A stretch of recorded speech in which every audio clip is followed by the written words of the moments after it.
Welcome once again to another live stream episode of the Hard Rock Show. I'm Andrew. Tim.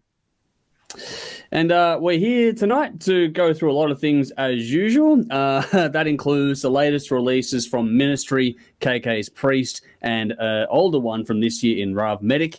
We'll have some hard rock happenings and a hot topic, which is going to be an interesting one in just a few minutes as well. But before we get stuck in all those things, make sure you follow, like, subscribe, share, comment like Benjamin has just done so as Nude. So I'll get to those in a second. But make sure you get involved, get in the conversation here, and all the details you need to follow and like, subscribe, like I was saying, all those things are there in the description or the post. Please check out those links. And while you're there, please check out our fantastic sponsors in Squidding, Screenprinting, Alt, Cult, and Rockstar Finance. Their details are in the comments or the post or the description, whatever you want to put it as, to go and follow them too, if you'd be so kind. It would be greatly, greatly appreciated. Yeah, there's a lot to get through tonight. That's the usual rigmarole of what we've got to get through. So just quickly go to the comments. Benjamin Payne, we love you here. You're here again with us. So good to see you once again. That's a good pro wrestling name, that. It is, actually. That is very good. Nudes, another awesome regular of ours. Nudes has joined in to say hi. So thank you once again for jumping in. Sean, good to see you here. You're a regular on the page. Good to see you joining a live stream with us here tonight. Keith from Autism is here over on YouTube, so good to see you. He's going, nice new location, Tim. I'm pretty sure we'll get to that in a minute. We're going to need to address the elephant in the room there, I think. Bernadette's going, hello, guys. So good to see you here. Thanks for joining us once again. And Luke, someone relatively new, I think. Yo, Mad, awesome. Good to see you here. Thanks for joining us on Facebook. If you've commented before and I've missed it, I apologize. But yeah, good to see some new faces jumping into the chat. So as we go along, keep it coming on. Give us all your thoughts as we move on. But I guess we will get to it right about now. Tim, how are you going? It's been an eventful week. Yeah, so I'm coming to you live from quarantine at the moment. Quarantining in my bedroom after being at close contact in the current Melbourne COVID outbreak. So currently tested negative. I've got no symptoms, so hopefully that stays the same. But yeah, until we'll be doing 2 live shows because I've got nothing else to do for the next few weeks. Well, we were talking before. You got a lot of game consoles to go and keep yourself occupied with, and oh, yeah, man. I played so much FIFA today. Yeah. But apart from that, how you going, man? Yeah, I'm doing okay. Like, I mean, to be honest with you, outside of going to work and going to the supermarket, I wasn't really doing anything anyway. And I mean, nothing's open. You can't really do anything, and the pubs don't open until after I get out of quarantine. So I'm not really missing anything. Yeah, that's true. That works. That's not bad. How you doing? Yeah, good. By comparison, things are really tame for me. Nothing really new to report for anything at all. Just doing what we do. Getting a lot of editing done. Been doing a lot of stuff in the Patreon page, actually, which those that are on that page will have noticed a big uptick in that lately. So that's been going well. A new little format of things been trying out there, which has been good. But aside from that, it's just more of the same. Friday was a nuts day for not so much the album cycle kind of thing, but just the singles and the upcoming release notifications. Friday was insane. It was huge. That was a busy day for me. But yeah, lots.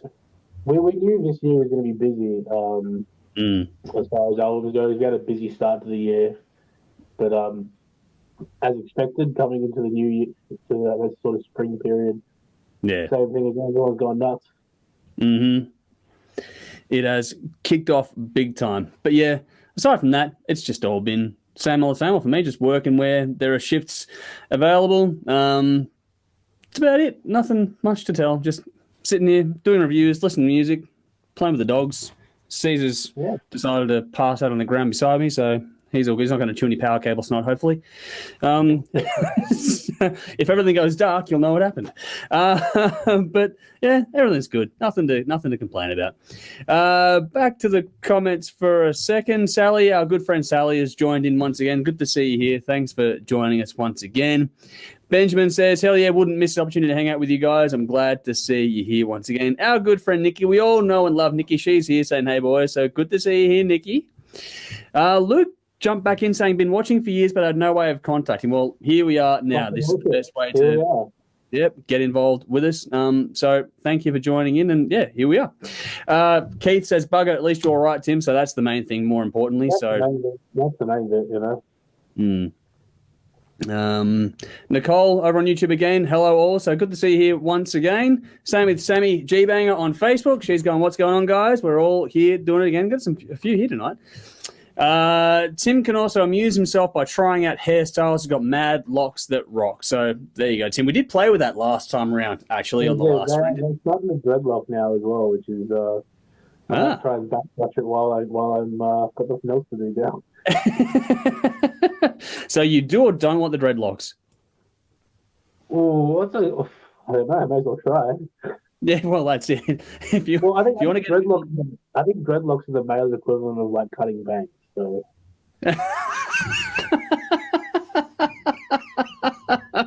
Cool, that'll do it. If myself on the Thursday show with a shaved head, you know what happened. Yeah, well, that'll be it, won't it? I had dreads for a long time ago, and then I brushed them out because I didn't want to lose all my hair. So that was painful.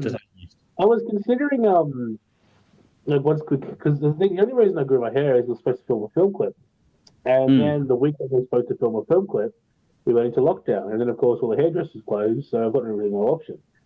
Yeah. But now it's just like, because I used to have cornrows way back in the day. Okay.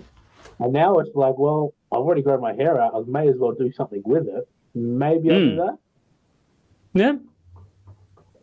We'll see. Maybe. That'll be all right. Okay, we've got a few comments here coming through in just a second. Nifty Neville on YouTube a tour in July in Melbourne. Okay, I haven't heard that one yet. So there we go. Cool. Got a few comments here, Tim. I don't know. Sally's gone, is it me? Is it him? Hard to hear. And also Ben says, Tim, Mike sounds like stuck inside a smelly old socks. I don't know if there's anything you can do about that there. Maybe just go closer. Is that all right? Not sure. Are you still on the same usual setup you usually are, or? No, I'm using my phone. Okay. My phone. Might be an idea to switch to the phone because it's a bit harder to. It's a bit muffled. So you do that. I'll entertain the masses while you go and change the hookup to get the quality back and better. So there we go. We do take the feedback on board, folks. We're going to get Tim reconnected in just a minute. Dean's joined us to say, hey, lads, and just like Nikki, happy birthday, Dean. Very good to have you here. Thank you for joining us, and hopefully you've had a fantastic day so far. Sally's gone, dreads are hot in relation to Tim's cornrows hair discussion, and Benjamin, of course, goes, I used a sock once too, which I don't think any of us are surprised by. So there we go. Tim's coming back in. There we are. Hey, is that better? That's better. There we go. Everyone get in the comments and let us know how much better that is for Tim to hear. So, or to hear Tim, if that makes sense. Fuck me, I don't know what's going on. All right. Oh, here we go. Nifty Neville. Also, any rumors about Megadeth touring next year? Please.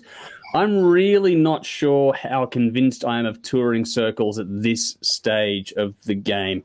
It will happen. It will get there, but... when people were announcing tours this time last year for now, I was thinking no fucking way, right? Yeah. Now I've got no idea because it literally just could go either way. Yeah. So yeah, I think we won't really know more clarity definitively until we know what happens. To get political for a second, the next election is going to have a bit to do with it. So yes. In terms of border policies and whatever else. So between December and March, we'll know more then. I reckon that's when we'll start to settle those things down a bit. Everyone's going, yes, everyone can hear you now, Tim. So Sally's gone, yay. Keith's gone, sounds heaps better. Sally's gone, can hear him.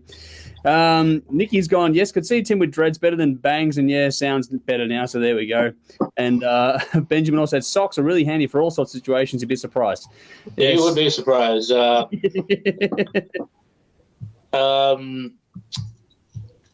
on the road, clean socks are the absolute greatest thing ever. Yes, that feeling And I would dare to say underwear as well. That change, the complete change, is a fucking good feeling when you're able to do that. I think this is a comment here from Sammy that a lot of people are going to echo, is it can't wait to get to a gig. I mean, I know how much you love to play the gigs, but I don't think anyone is going to be disappointed to be able to get to that. Hopefully sooner rather than later. I do have a hot topic in mind for in the future about that, with regard to how the vaxxed economy is going to work. Without getting political about it, just a general logistics chat. We'll get to that another time. Let's. Benjamin goes, sounds so much more manly now, Tim. So there we go. All right. We've got Dean here. So while Dean is with us, let's get to the first bit of the hard rock happenings just to play some catch up on things. So in the comments, in the description, we're going to link the video to AC/DC Through the Mists of Time. It's going up there now. Basically, if you haven't seen this video, I don't know, you've missed a lot, for starters.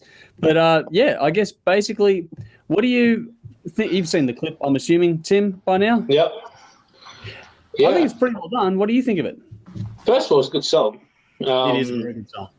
Very good song. I thought the clip was great, to be honest with you. It was a very much a... I would compare it to sort of that last Aussie album in the sense that it was very much a reflective look back on their careers, and you can understand why the band would do that at the moment, especially with, you know, Malcolm Young's passing,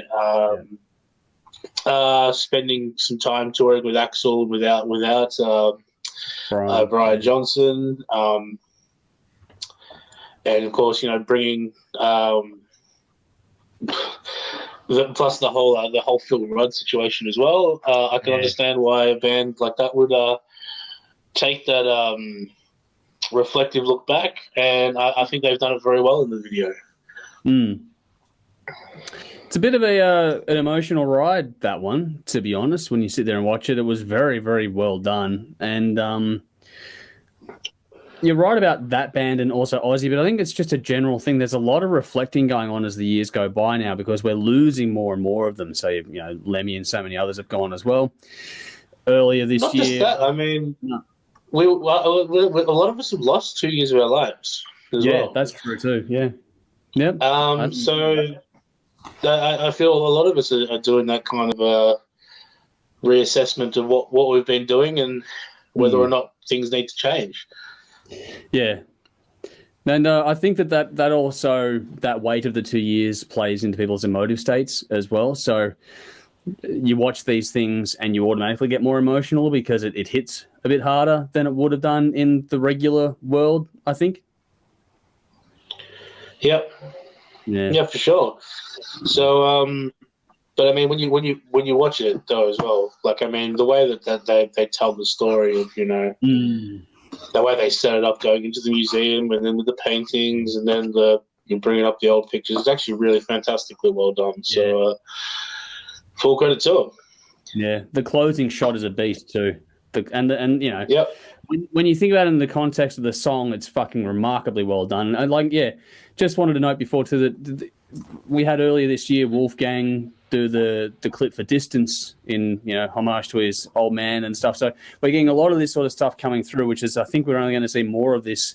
I mean, the Accept album has a touch of mortality. There's a lot of that sort of, you know, no one knows how much longer anything's going to go for. And because the last couple of years have been so vague, it's definitely the time for it, which has made it a bit more interesting. Keith says, beautiful clip, and it is that. Sally said, I teared up, found it emotional, but such a cool clip. Bon Scott rocks on Love Smell. It was very nostalgic. Yeah, and that's the thing, too. The way they set it up, it was a perfect set you up and knock you down with a feather kind of thing when the impact was done, wasn't it? Oh, yeah. They did a very good job. It's very well directed. So if you haven't checked it out, do yourself the proverbial favor and check that out. We're going to move on. We're going to change gears big time, though, with the next one. This is the latest from Asking Alexandria, which is this track called Never Gonna Learn. So that clip is now in the comments and in the description of this one. This was not what I expected from this band. What about you, Tim? I actually missed this in the rundown. Oh, did you? Yeah, so you give your thoughts on that. All right, cool. So All right. I blame myself for sticking to the wrong event. We were going back behind the scenes, but Asking Alexandria just dropped a new album on Friday, and I always thought of this band as, more of one of the metalcore kind of bands. I haven't really followed them that closely because it wasn't one of those bands that got my attention for the longest time.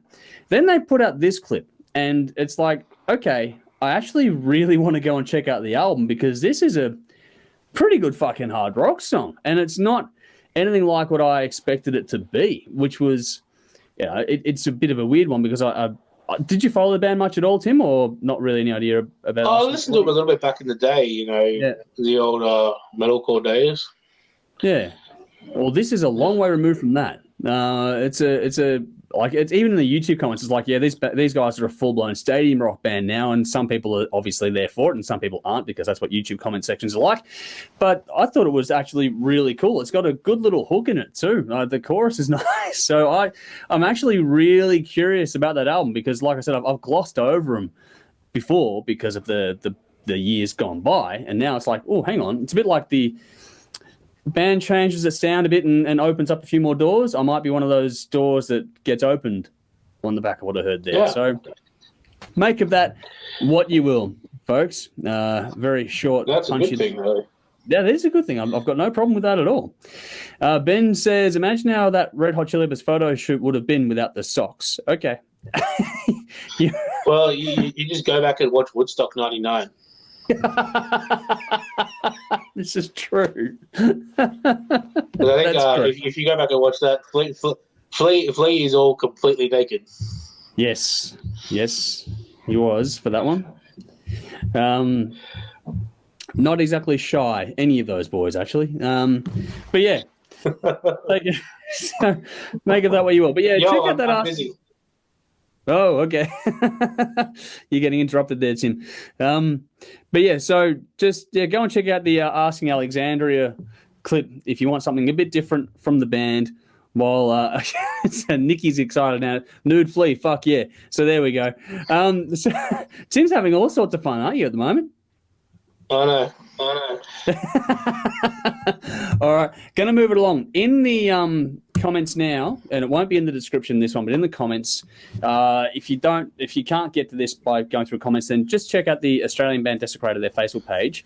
That's what I've linked up now because they have announced they are going on indefinite hiatus after the rescheduled tour dates coming up. So I'm just going to quickly read their statement here, which they put out on the 28th of September. Desecrated to go on indefinite hiatus, summoning tour dates rescheduled. After 12 years, countless shows around the world, and a lifetime of experiences that can never be replaced, we're taking a bow.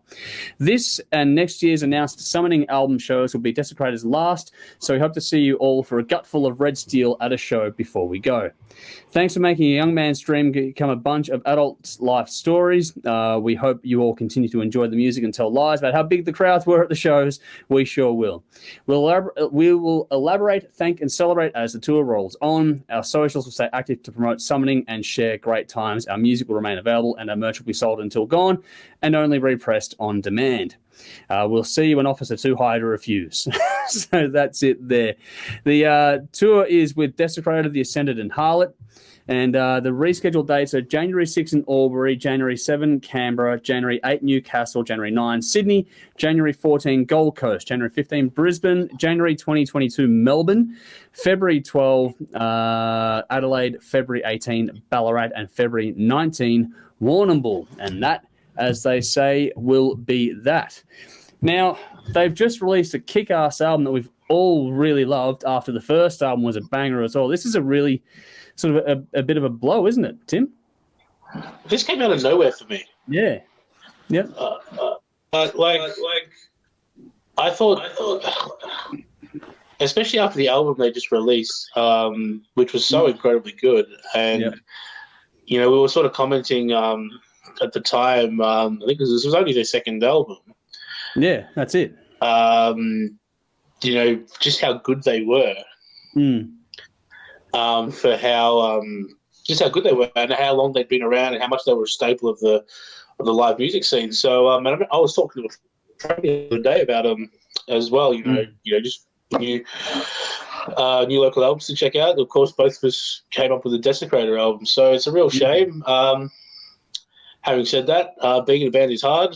It's been even harder past few years, so I can totally understand. And you do need a break too creatively, so hopefully they can take some time out and get back together when they can, because I'd love to see them back together and playing. Yeah.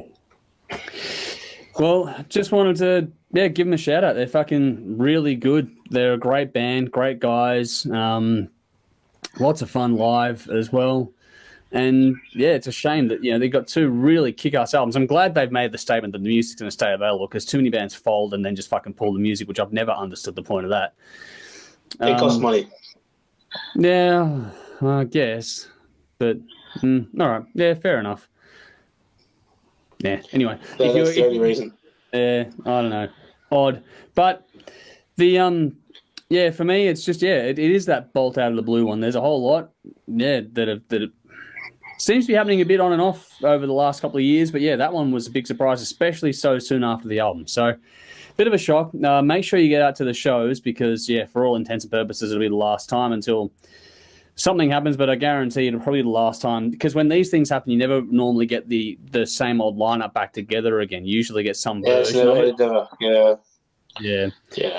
So get out, see the shows, the tour's there, and follow the page for more information as they go along as well.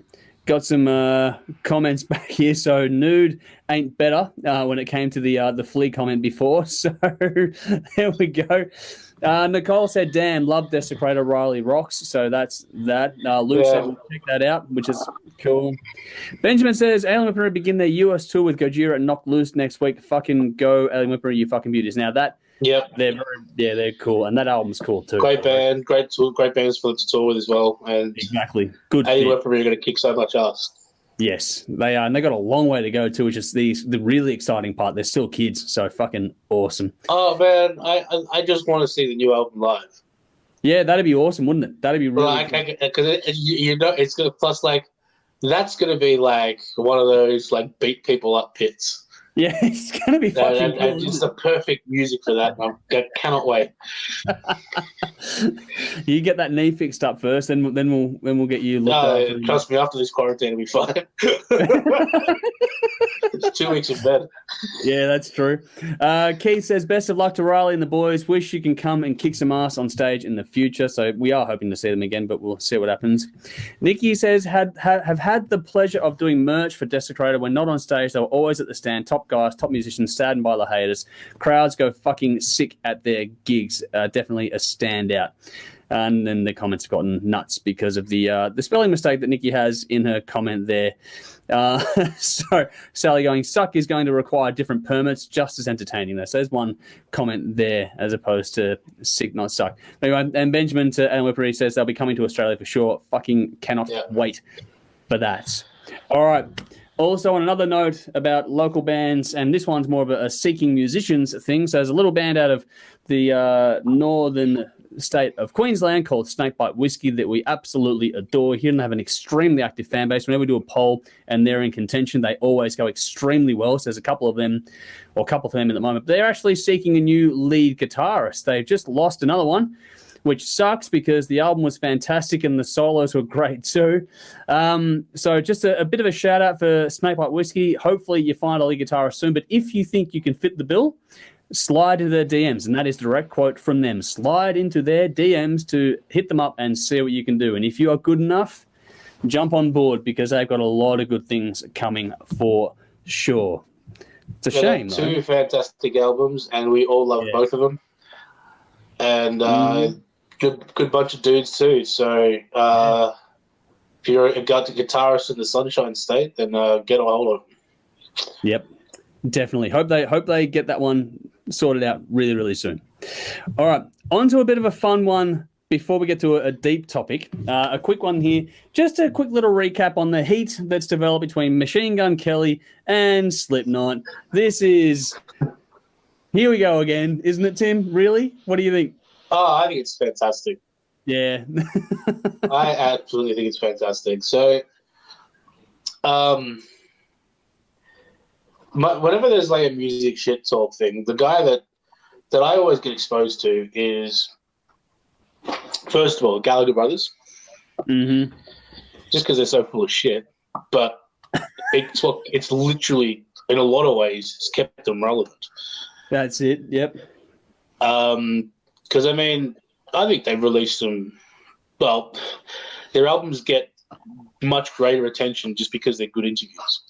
The other guys, I mean, was a jazz drummer by the name of Buddy Rich, who just used to bury rock and roll on everything he went on, and he was a huge fan of rock and roll.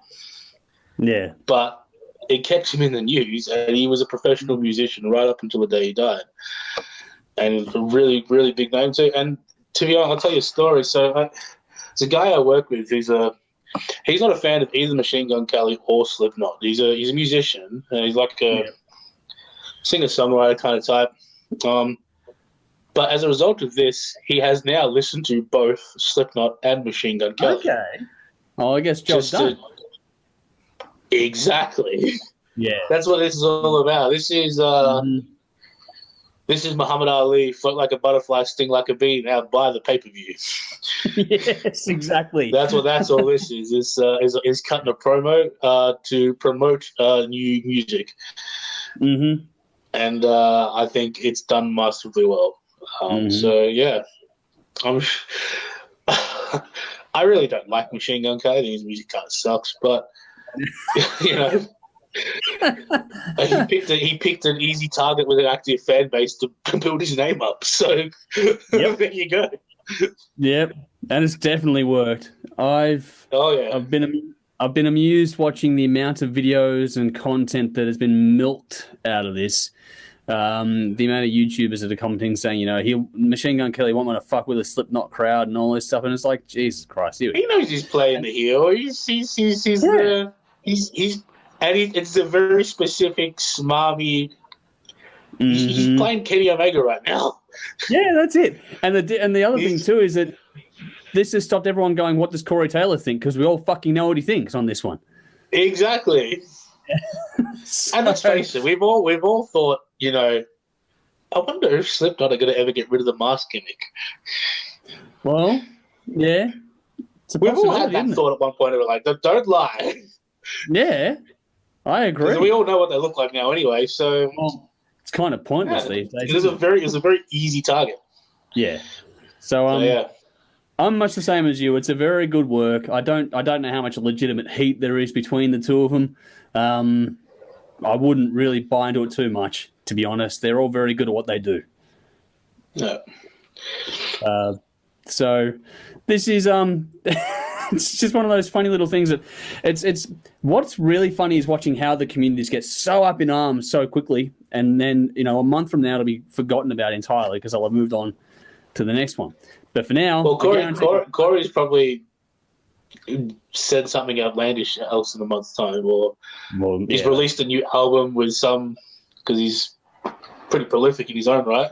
Yes, this is true. Yeah. There'll be something coming out. It's all a lot of fun for mine. And even if Machine Gun Kelly featuring Travis Barker. You wait. They'll end up touring together at some stage, those two. Kelly, they'll do something, or there'll be a crossover, whatever, or they'll tee up like Bill McClintock to do a mashup between their songs or something. It'll happen. Do like he'll do a guest spot on a Stone Sour song or something. Yeah, just to really fucking sideways slip it in there. Yeah, no, they'll find a way to make it all work. Controversy creates cash, folks, and that's where I'm believing this one has gone. The old Eric Bischoff line is definitely getting a good run in this context. Going back here, Benjamin says, Snakebite had my friend Brad helping out in the last UK tour. I really like that band, so there we go. There's some love for Snakebite. Then Sully goes, "Ooh, Machine Gun Kelly, little stinker. He will be sorry when the maggots just bury him, but any live gig dude's a try-hard wannabe. Have you heard him?" There we go. That's what. But think about what you just said. In order for that to happen, they had to buy tickets to his live show. Yeah, because he's not going to go and play a Slipknot crowd at a Slipknot show. Exactly. And if you're selling tickets, he's not going to care. He's not going to care. Yeah, that's it. I look at that feud the same way I look at a bunch of rich girls chihuahua in a bag barking at a big junkyard dog. Okay, there we go. Sorry, I got that worded up. I did word salad on that one, so forgive me. I look at that feud the same way I look at some rich girl's chihuahua in a bag barking at a big junkyard dog. It is. The optics are good. The optics are good. And Sally's gone, bite your tongue. Okay. Maybe a lesson, but we'll see what happens this. Nikki, as lads have said, awesome tunes and awesome guys to boot. Shout out to the awesome Riverstone, who is their new admin PR guru. Check him out if you haven't already. Miss 6 approved. I believe. That'll be for Snakebite, I think. Snakebite, yes. So there we go. But anyway, I do believe the machine. We wanted to talk about the Machine Gun Kelly Slipknot thing for about a couple of weeks now. We haven't got around to it. It was just a fun little way to it's jam still it in going, there. which is amazing. That's the thing, I know, and it's got legs. Fucking, as far as pure marketing goes, bloody hell. Best one I've ever seen. I remember seeing Noel Gallagher's interviewed on Triple J, and they played Amity Affliction just before. Okay. And he said something about the band, and Amity Affliction just jumped on it. And it's like, hey, Noel Gallagher hates my band. That's like a sign of a good band. Yeah. Well, that's it. It was like, who doesn't this motherfucker hate? Yep. Well, the other thing too is, right, if no one's talking about you, that's worse. Yeah, exactly. So that's the game they're all in. And in the days of social media viral marketing, this is perfectly played. So well done in that regard for mine.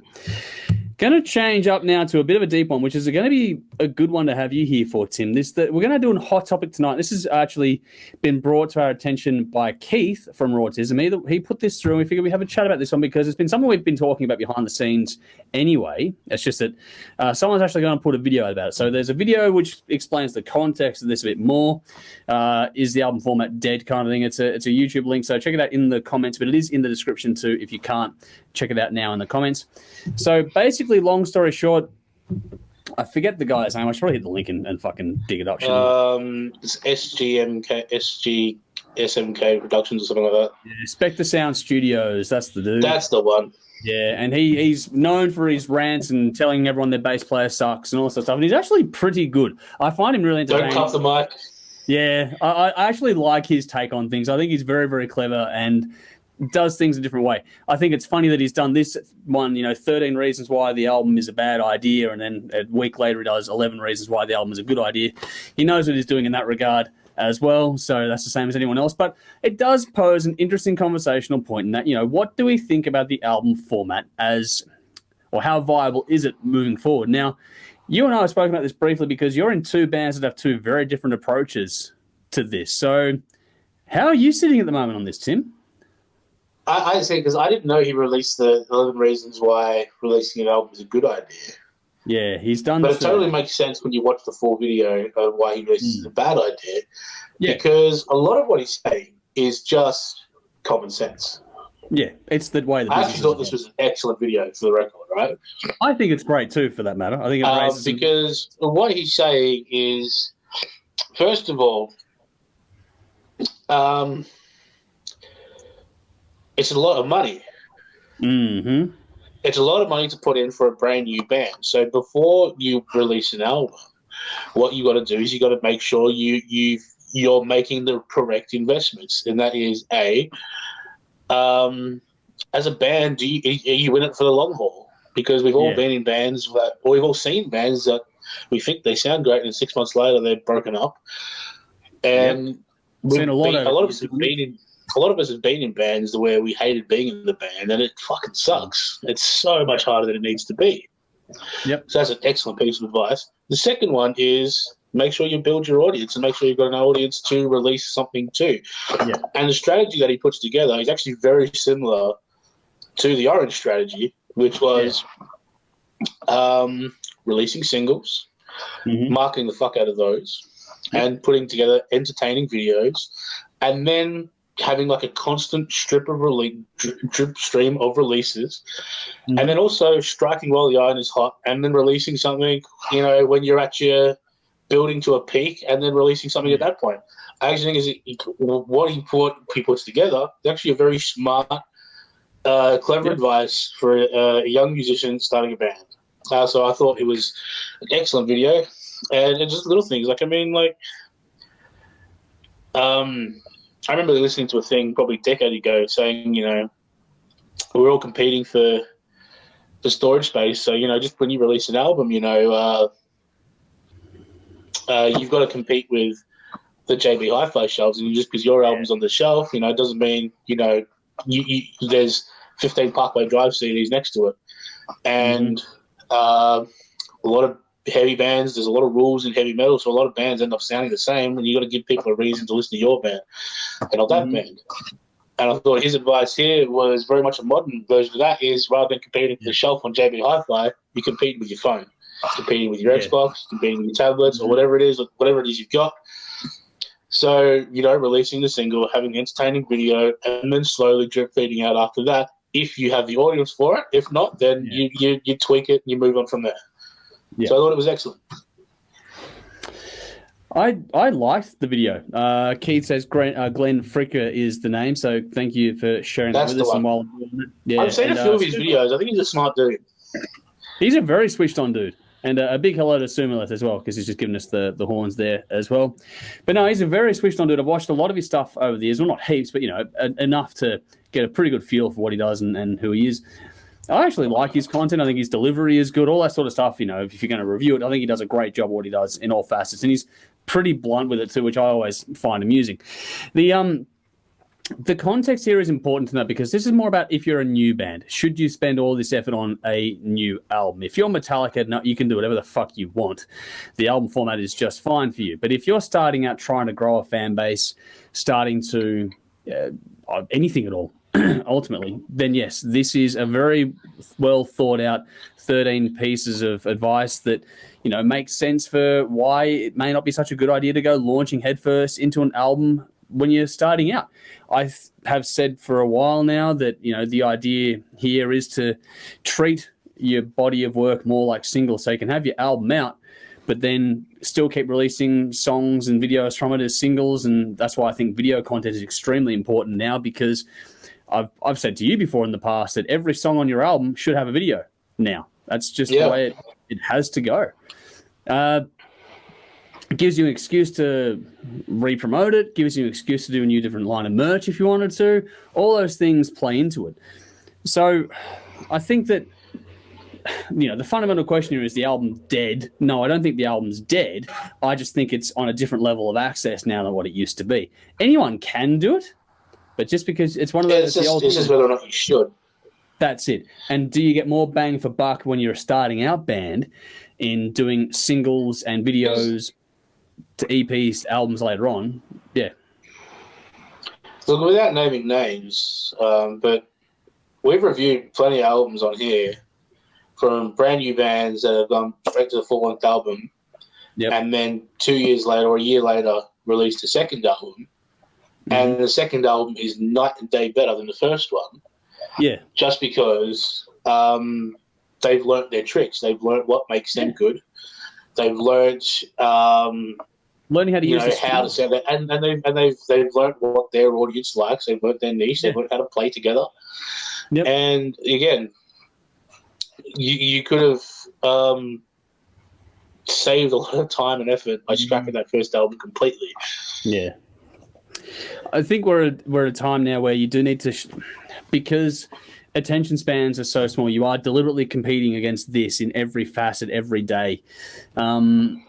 The phone, the Netflix's, YouTube, Spotify, it's all there. The amount of entertainment available to someone in their fingertips is insane now. So to stay there, I like what bands like, we've said them a few times here, but bands like Scar the Martyr or Red Hook have done a really, really good job of playing the game. So they release videos and singles, and they do a really good job. And then they, when they build up, they will release an EP after a while, and then they work from there and go toward an album eventually, hopefully. But yeah, it's if you're big enough, you can do albums whenever you want to, So when Dave Grohl started, Foo Fighters, he could, of course, jump into an album straight away because he could afford to do that. Yeah, but if you're big enough, but if you notice as well, like Metallica don't release a brand new studio-length album every year. No, they don't. But there is a slow drip feed of new Metallica material every 6 to 12 months. Yeah, all reworked, reimagined, whatever they've reworked, reimagined. Yep. Whether it was they did the freaking movie a couple of years ago, then they did the S&M 2, and now you've got the Black Album remastered. But that's over the last 3 years. Yep, and the other thing 4 years. Yeah, with platforms like this now becoming an in vogue thing too, bands can start utilizing this a lot more as well. So there's a whole lot of scope. So I mean, even though they're not releasing albums every year, it's the same concept of having a slow drip feed to keep yourself and building an audience. Yeah, and it's important, and that's the key point. Build your audience. When you've built it enough that there's enough of a demand, which is the key point made in the 13 Reasons Why Making an Album is a Bad Idea. When you build an audience, then you can make your album, and then you see what happens. Strike when the odds hot. And strike when the odds hot. Yeah. Don't like you were saying with Orange. Yeah. Don't build up your audience and then go, yeah. Because I've seen a local band do that as well, where, again, without naming names, I mean, they released a cracking album. They were one of those bands that was regularly played, every time there was an international tour of that kind of genre, they would be opening slots. So they had a decent size audience. Yep. And then for whatever reason, they took 2.5 years to release a full-length album. By the time it came out, no one gave a shit. Yeah. So strike while the iron's hot. Yep. And that's the key element. And that's what you guys did too. Like, you were able to play to some good shows based on what you guys I mean, so we were able to, for the whole strategy with Orange is we had a good live audience. We would play a gig for our set, the room was full. Yeah.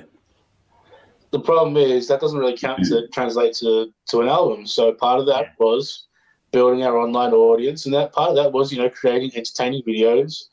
We released our first single in mid-November, and the album didn't come out till March, and that was in the 4 singles, 4 videos. And again, part of that strategy was, Glory Hole Nightmare was the opening single. A, sex sells, and B,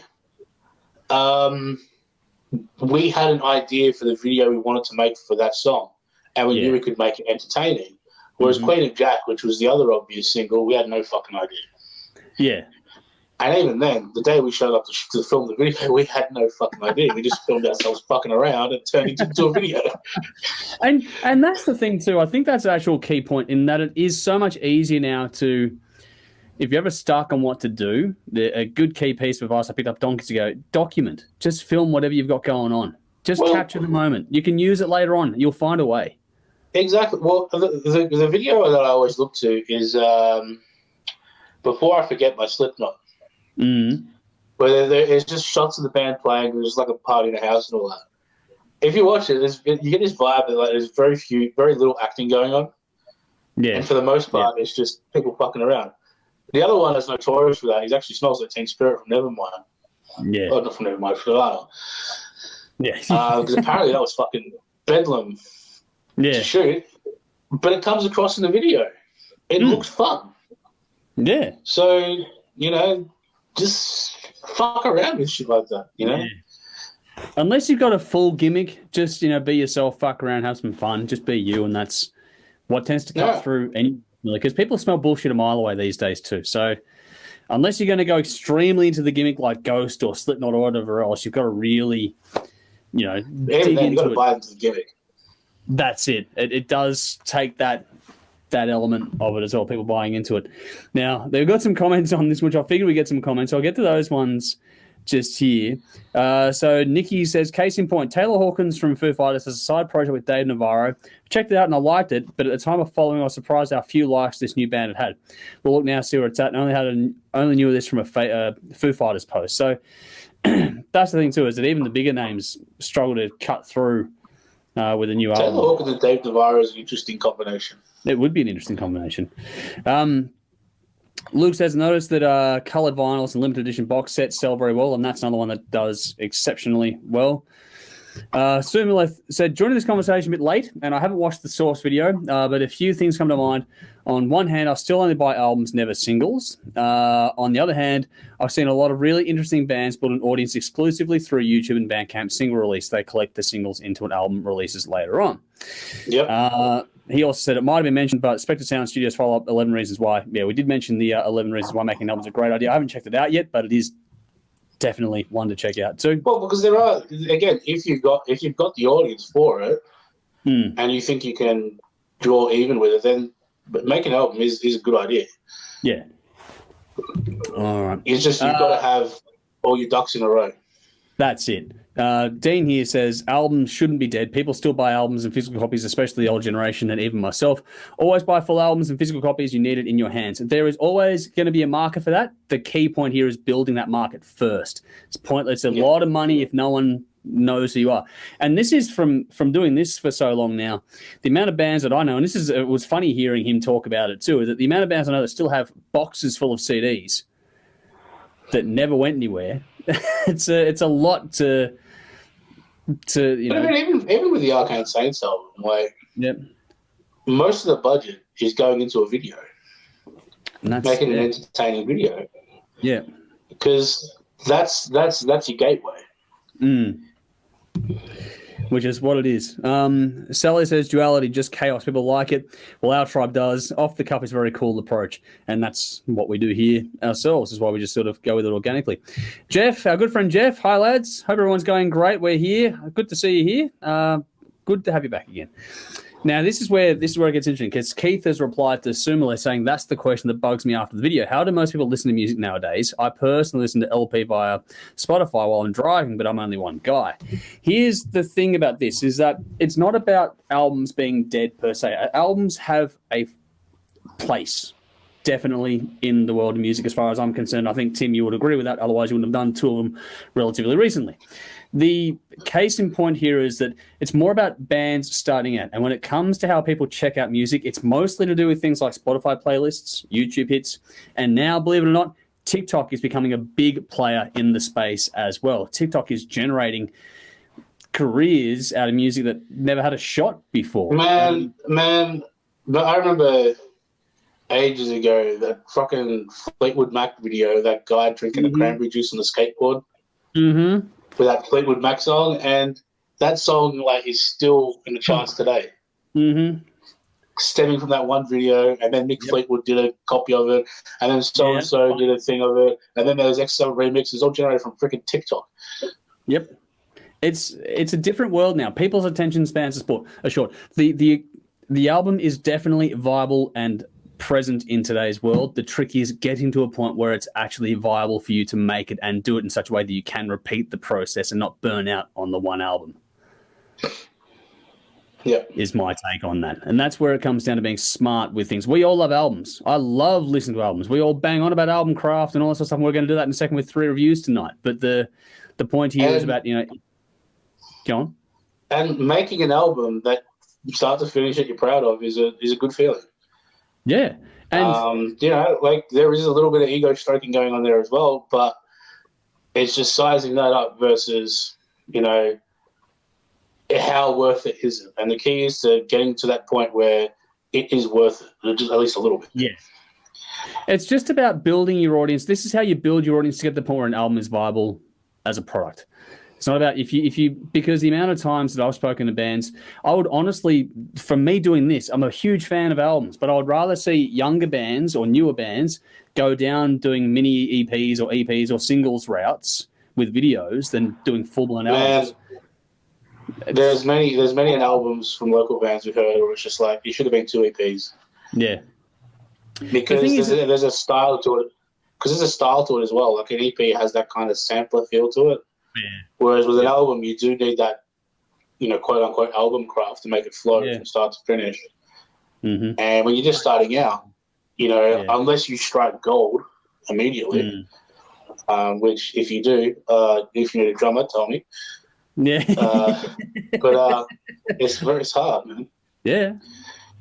And that's the thing, is that it's because it's now, like someone says here that It's Dean. Social media is running the show for newer bands now to be heard. Spotify has changed the game. That's true, but at the same time, attention's always been hard to get. You've had to get it via radio. You've had to get it via doing the legwork on the grounds and doing the flyers and stuff. It's really been a because we've all gone to gigs where we've seen, you know, quite often dudes we know handing out flyers to the next show. Yeah. So and that's it. And that's not a bad idea either. Yeah. Got to do the work, and that's just a different delivery method. But I just think now that because everyone can record themselves now too, it's a lot easier to get access to the market. So you got to do. I remember the best one I've seen in a local band, or one of the best ones, was that first To Kill a Mockingbird album. Yep. Because the way they built the promo up, but the time it came to the end, and of course all of them were messaging everybody who showed him a tiny bit of interest, and they just worked their asses off. But by the time it got to the end, that week, it felt like a must-have thing. Yeah. That first To Kill a Mockingbird album. But that was, you know, 5 years in the making. Mm-hmm. The key is, you know, definitely. Had they released that, 6 months in, would not have had the same impact, even if they'd released the same 10 songs. Yep. And it's also getting better at what you do in the learning process of this as well. The new Arcane Saints album has songs that we've been playing since 2017. Yep. And it's just, you know, finding the right songs to fit around it to make the album work. Otherwise, it's not worth doing. Well, another recent success story too is, you know, Christos from the Ugly Kings. He's got 2 bands that done pretty well. He's just recently signed with, I think it was Napalm Records. And that's all in the work of utilizing things like Spotify playlists and knowing how the game is played and really working to that angle. And they've been doing it for a long time very, very cleverly, and now it's paid off for them. So that sort of stuff does work. There's Dean's put in here, plus a budget for a PR company. I would say yes and no to that. It is important to have that, but at the same time, if you can't afford it, you can still put money into things like putting your content into the eyes. People are going to it's going to register with them, and that's by learning how social media works and that sort of stuff too. So there's a whole different rabbit hole to go down in that regard. This conversation is going to go for hours. That is important too, though. So many people budget for an album and then don't budget for PR, videos, promotion, and all that.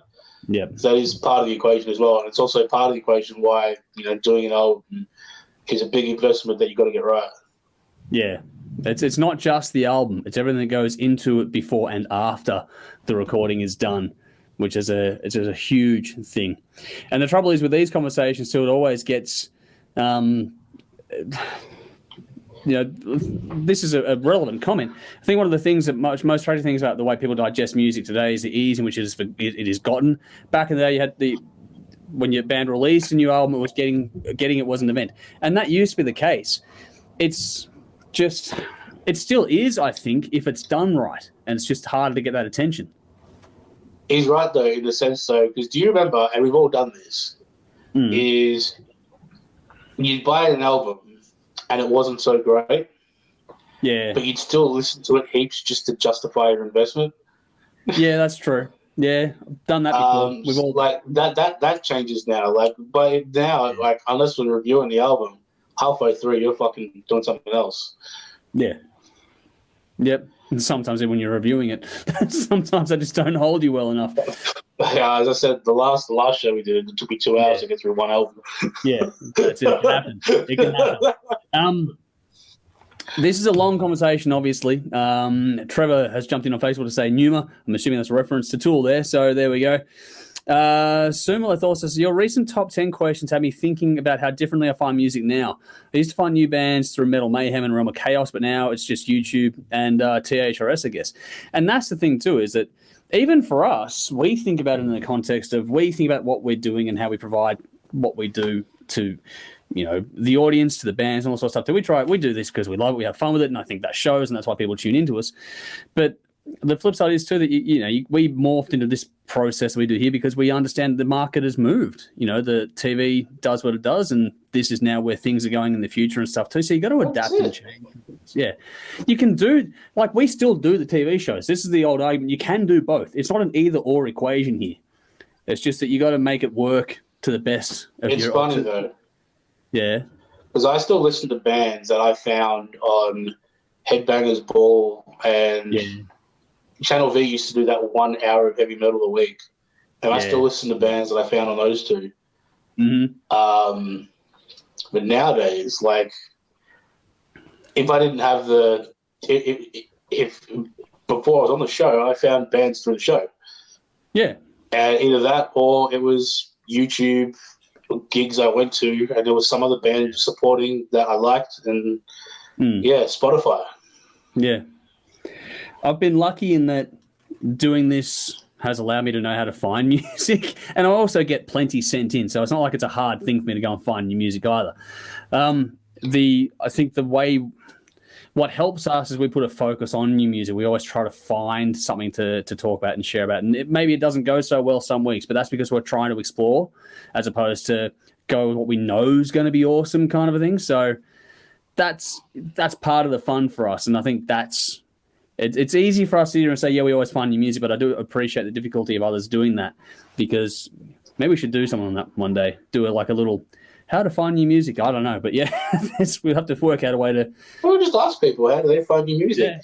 Let us know. Because that'd be cool too. Is it Spotify? Is it suggested YouTube videos? Is it suggested random videos on Facebook, or is it Facebook ads? That's the other one where I found this. Or is it, back before when we were going to gigs, it was you'd go to watch one band and then you'd find three that you like. Yeah. And the other thing too is you got apps like the Shazam app on your phone, where if you hear something but you're not quite sure in the background, you can just stick your phone out and it'll find the song for you. Like, it's all very different now to what it used to be. Yeah. So yeah, let us know how you do it.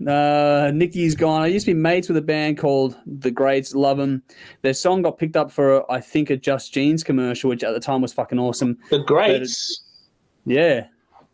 I love The Greats. There we go. But did it make him household? No, it didn't. They got nominated at the ARIAs and it was epic, but what the fuck does Ben have to do to be the one in JB that distracts in the 15 Parkway Drive CD? So that's another one there too. That's true, man. I mean, one of my best friends and I were in Queensland for his sister's birthday, because the Greats had a coffee shop in a cafe in Brisbane, I can't remember the name of the suburb, but yeah, they have good food there. It's the most. It's exactly like it's the most hipster cafe ever. But it's fantastic. Yeah, that's one thing the hipsters did right. The hipsters have good food. Yeah, and that's, there's something to be said about the communal aspect of anything too, like food, drink, company. Well, I mean, so how I found the Greats was, so again, the friend that I was a fan of them. So I kind of found them through her. But how I saw them was they supported the Hives. Yeah, okay. Yep. And I went and saw the Hives. Completely different band to the Hives, but I thought they were good. Well, there you go. I'm not going to get through all the comments here now. It's just coming through. What else have we got? So Sally's gone, yep, EP the way to go with the clip. The clip is as important, and the artwork. I think I still have to stimulate the senses as well as you can. Even the music isn't so engaging. If the video has attention, you will listen through the song. It's binary now. We need a reason not to swipe, unfortunately. That's very, very true. That is the world we live in. Sumaleth chimed in and saying, this conversation reminds me 100% of the conversations in game development.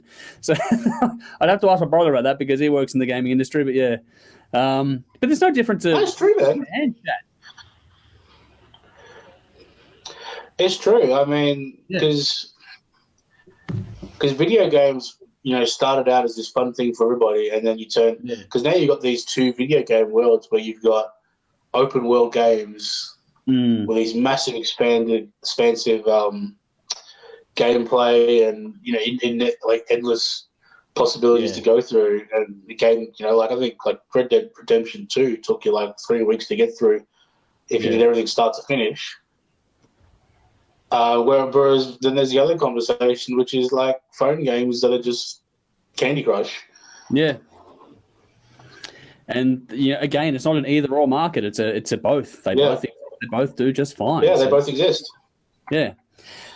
So there we go. What do we got? Yeah, Dean's got the frustration. Like he says, it feels even harder now to get yourself heard by the right people than years ago, especially when you're starting out. I think that's the conversation that needs to be shifted in mentality, finding the key people or the right people. I think you can do a lot of that groundwork yourself. It's about what you want to achieve. And if you put the work into building and sustaining your audience and growing it that way, it's less important now to get the radio head honcho to hear your stuff or whatever else, because that shit's a lottery. But there is a point though. There is something to be said though about you climb the rungs, right? But in Australia at the moment, there's not that many rungs. Yeah. Between local band to nationally touring band, when really there should be a few rungs in between, and it makes getting to that next stage exceedingly difficult. Need to find as weird as it sounds, something like a development pathway would be good in that context. Something that's actually a bit more not. I don't know how you do it, but something like that would be worthwhile. Because Brad from Massive is a good person to talk to about that, I think. Yeah, definitely. And getting some of that off the ground would be good, because it gives people, even if they don't quote unquote make it, everyone gets to learn from the experiences of it, if that makes sense as well, which helps everyone out around it. So Sumalet says, sometimes listening to an album over and over again can change your opinion of it, and I wonder if listeners experience that these days. I know that we do when we do things here at the show. The more things, the more it can make it worse or better, but it can change your opinion of it. There's a lot here. People are saying the internet changed everything.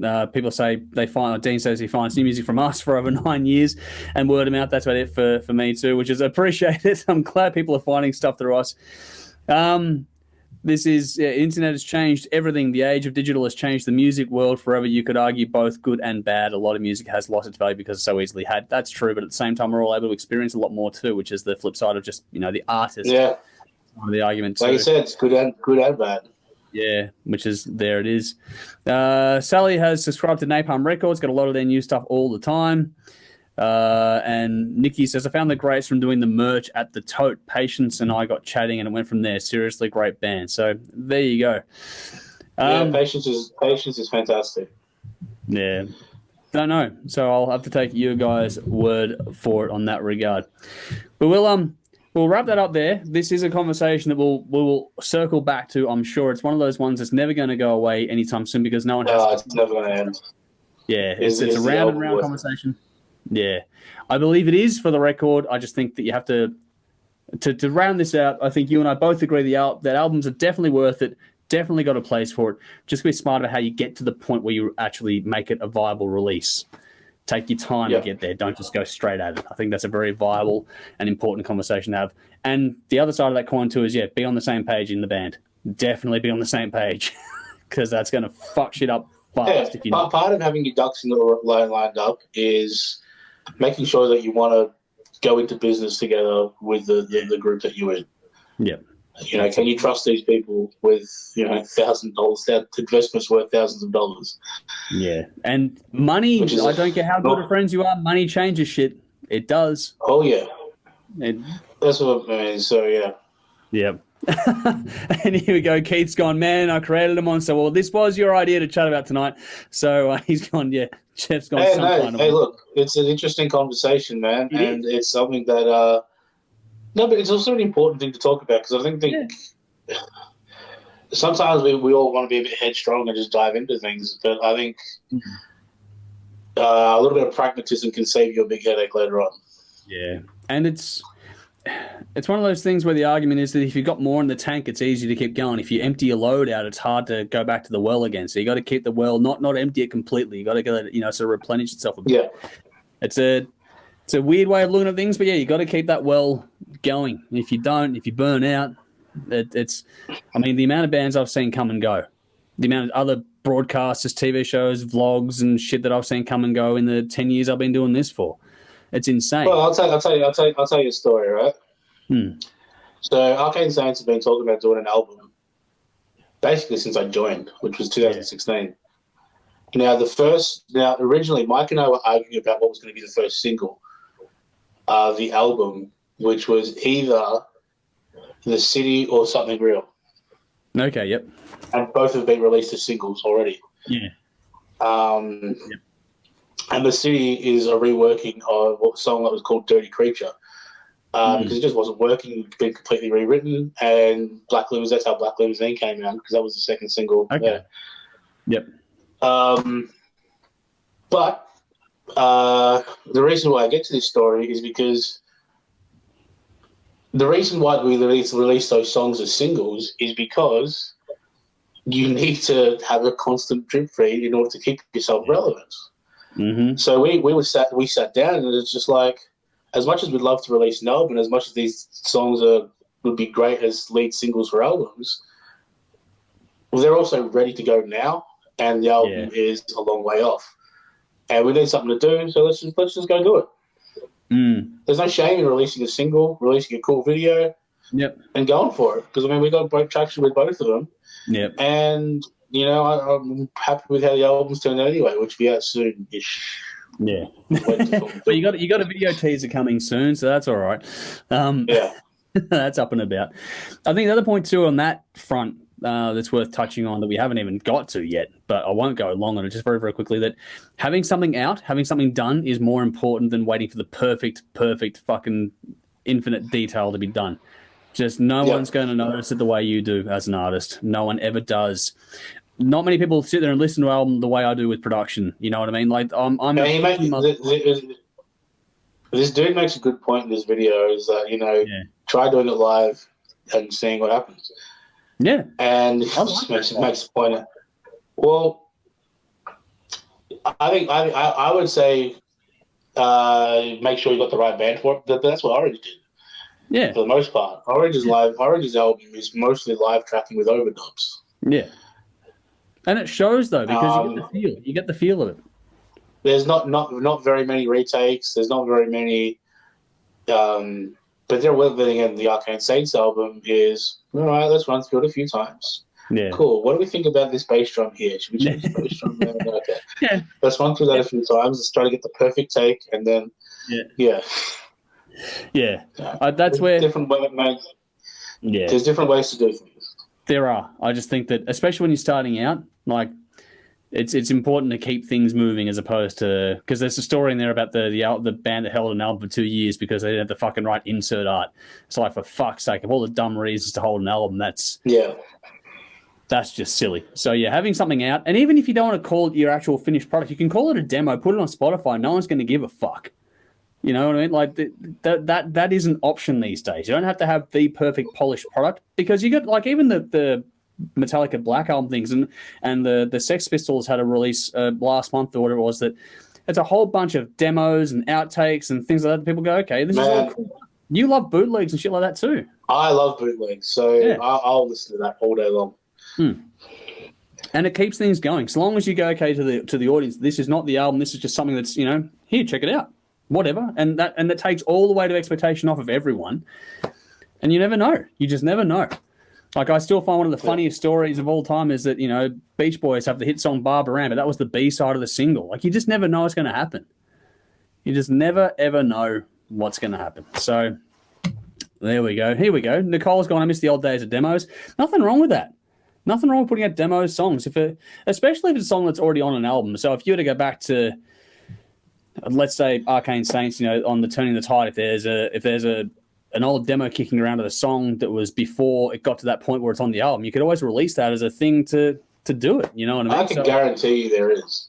Yeah. Well, knowing how, because I know I've got an Arcane Saints set from Laundry Bar. This is where Drew was still in the band. Cool. It was like a half an hour.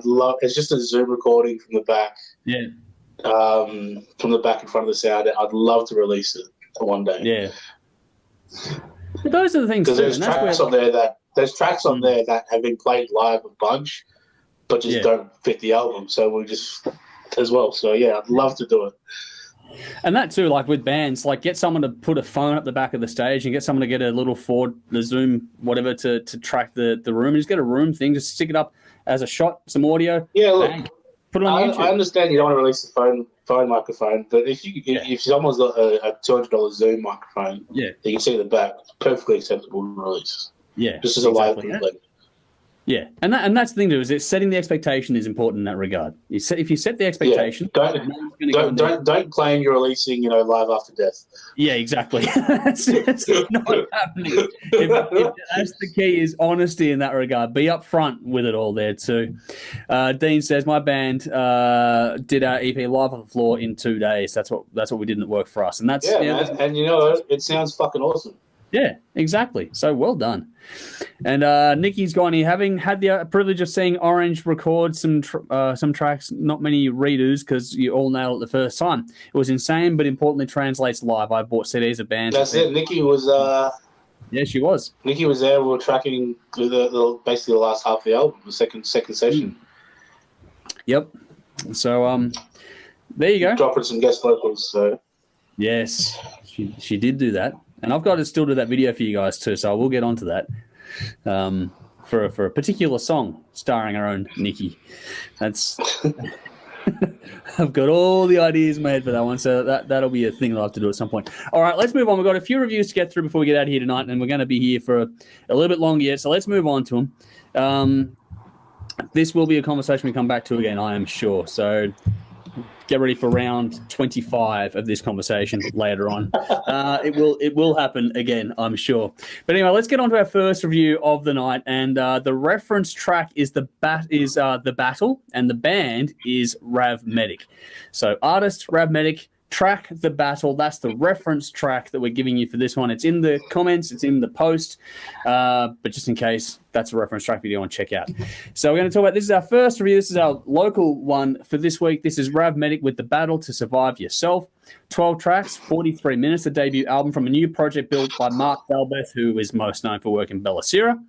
Released February 2021 independently. 8 of the 12 tracks have videos for this one, and the project is put together by Mark writing the songs and performing instruments aside from drums, but having guest musicians on guitar, drums, vocals on all the different tracks, different people performing. It's a very big collaborative piece of work.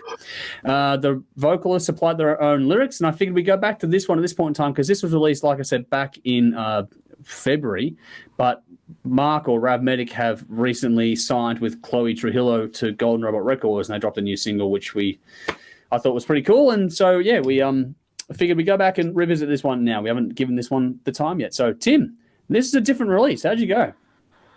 It's a very interesting album because I don't know Mark that well personally, but I know he likes to dabble in a few different styles and genres and it really comes through on this album where. I hope he doesn't take offense to me saying this, but these feel like bass player songs. I get what you mean. It's very rhythm centric, in the sense that it's a solid riff and a solid groove, and that's your basis for most of the songs, and the vocals get layered on top of it. Yep. You know what I mean? Yeah. And that's basically the core of how the songwriting is. But what's interesting about it is it does explore many different styles. From there is that kind of hard rock, punch in the face thing, but there's also plenty of what you call it, kind of like trip hop kind of stuff.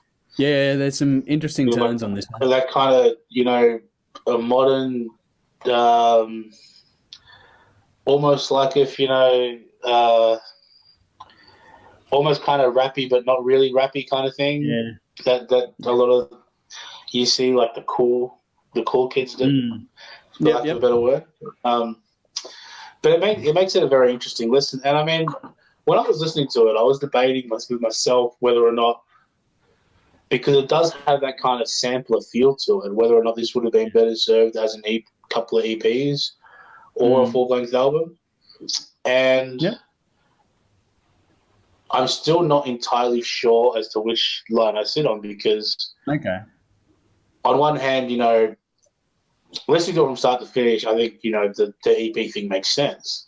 Having said that, because of all the collaboration and all that, having one cohesive piece of music would be a fucking miracle, and therefore that the consistency in the story of the album is that collaboration in itself. Yeah. Yep. So I'm not too sure where I land on it, because I think it is a cool idea. I think it's put together very well. Because of the style and because of the big genre shifts and whatnot, not everybody's going to like everything on here. Yeah. Having said that, because of that, you're probably going to find little tidbits that you do quite get a kick out of. Yeah. So, yeah, I'll give it a 7 out of 10. I thought Rails was my highlight, and Rise Again as well. Okay, cool. It is a very diverse listen, and I didn't mind that that fact in this one. It goes anywhere from sort of the rap metal kind of stuff. Like you've got the Sisters with Blood in Their Mouths, which is just the most aggressive vocal on this thing, which is, for mine, I fucking loved it. It felt like, it feels a bit almost that new metal influence at times. You got, I think, Deftones is a bit of a touch of that in this album as well. But you go through to, like you're saying, the rapping kind of stuff too. You got almost some country-esque kind of softer tracks on this as well. It does have a lot of diversity going on. It reminds me to a degree of the first solo Slash album, where you got different tracks, different collaborations, all sort of stuff going on. Never feels like it quite fits, but at the same time, it doesn't feel like a complete disjointed fit either, because the composition is the cohesive element of what's going on across the board. I think there are some moments on this that got a little bit repetitive, and I wasn't a huge fan of the trick where they used Vomit Handshake is just the dry vocals from the song. I think it's Rise Again, maybe. I think it's Rise Again. Yeah, Rise Again, yeah. Yeah. So I wasn't sold on that, but at the same time, in the context of what's going on the album, it's not a bad thing either. It's just, okay, this is just meant to be. Yeah, I didn't mind it personally. Yeah. So this is what goes back as a way to close it out. I didn't mind it. And that's where it goes back to what you're saying, though. It doesn't matter who you are. You're going to find different things you like and things that are going to go, oh, hang on, didn't quite grab me. So there's going to be, it is one of those albums where all you got to do is just put it on and just listen to the first 10 to 20 seconds of each track, and you're going to get to the ones you like and to the ones you don't like pretty quick. Do you know what I mean? It's not going to take too long to work it out. And that's not a bad thing either, because it's one of those ones where I don't think it's meant to be taken in the context, I might be wrong, but I don't think it's meant to be taken in the context of this is a complete body of work done over whatever period of time. This is a collection of songs put together. And that's why it feels like, Mark just working with people that he wants to work with and going, okay, what can you do with this? Yeah. And I actually like it. And I like the different vocalists, the different approaches, and the different stories being told in lyrics is pretty cool as well. Some of this is really heartfelt. Some of this is really aggressive. And I don't know, I really enjoyed that diversity side of things too. And the production, the execution of this was pretty fucking good. Like, for all the different people coming in different time frames that would have been involved in this has been put together really, really well. You've got some Middle Eastern flavors in this one as well. You've got a bit of absolutely everything in this. And you got The Battle, which is the reference track I put out here, and that's got Carly Jewell doing the vocal on that, and you get to hear a different side of her as well, because she doesn't normally perform that style of vocal, and she goes and does something a bit different for this track. And so you get the impression this didn't just challenge Mark to do his thing, but it also challenged the people he was choosing to do the songs with as well, to get something a bit different out there. So I enjoyed it for what it was. I think that, it is one of those ones where it is very much a newer metal, so post-2000s kind of metal, heavy rock kind of vibe overall. It's got a lot of those influences from that time frame in there. And if you like any of that sort of stuff, this is going to be one to check out. If you don't like any of that stuff, then it's probably not going to do a lot for you. But at the same time, it is worth giving a listen to at least once, because there's probably going to be at least 2 tracks on this one that no matter who you are, you're going to like, no matter what genre is your preferred. So it's one of those ones where it's the blessing and the curse and how open it is to interpretation in that regard, or to taste. But for me, I enjoyed it. I thought it was pretty well done. I gave it an 8 out of 10. The Sisters with Blood in Their Mouths, Neon Light, and The Battle were my standouts on this one too. I picked probably some more of the intense ones, but that's just comes down to taste for your own personal whatever there. Mm-hmm. All right. Moving on to the next one. because we've got no comments on that one. So we're gonna move straight on to our undercard of tonight, and this is KK's Priest. So the band or the artist is KK's Priest. The song we've chosen is the newest one, dropped very recently, Return of the Sentinel, which, if you're a Judas Priest fan, is a bold fucking statement. But here we go. It's in the comments. It's in the description. Check it out. We're going to move on to KK's Priest, Sermons of the Sinner, 10 tracks, 51 minutes. The debut album from this band made up of former Judas Priest members KK Downing and Tim Ripper Owens, released October 2021 via EX1 Records, written and produced by KK himself, mixed and engineered by bassist Tony Newton. 4 singles have been released, including Hellfire, Thunderbolt, and the title track. This album comes about a decade after KK left Judas Priest, and there's quite a bit of hype leading up to things till now. I did get some interesting feedback on the socials when I asked what people thought of this one. So how did you go? I thought this was kind of sad. I did get the impression, yeah. Okay, look, I'm surprised that KK's Priest released an album, to be perfectly honest with you. Wow, okay. Because of, like, let's be honest, what happened is KK Downing thought the band had nothing left, that they released a fucking awesome album. Tried to get back in the band, they wouldn't let him back in, so he went, fuck you, I'll start my own band. Screw you guys, I'm going home. Yeah, that's pretty much what happened, exactly it. And thus this album this album was born. Ripper Owens is just playing Butters. Now, that's not to say it's not terrible. It is actually okay. Yeah. I think the guitar solos are fucking incredible. But that's no surprise. KK Downing's been doing incredible guitar solos for 40 years. Yeah, that's it.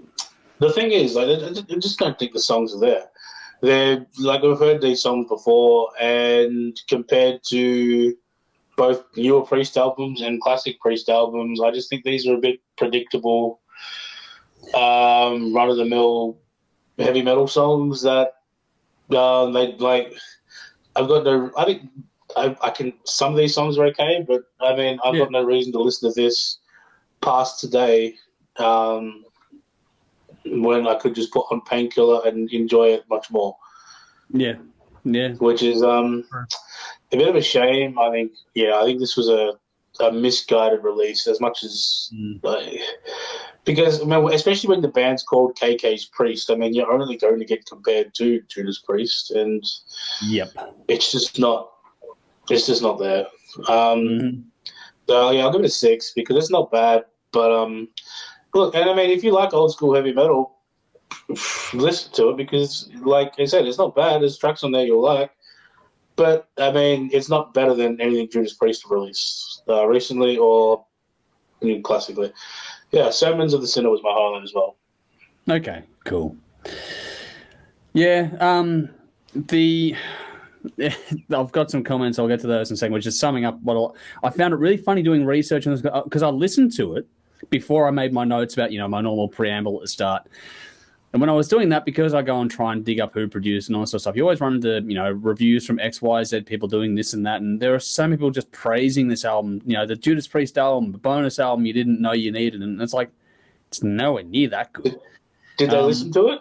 Yeah, I'm wondering genuinely. No, I read some of it and I think they did. But the thing is, I'm wondering if we're going to be on the outliers when it comes to the review people here, because I'm with you.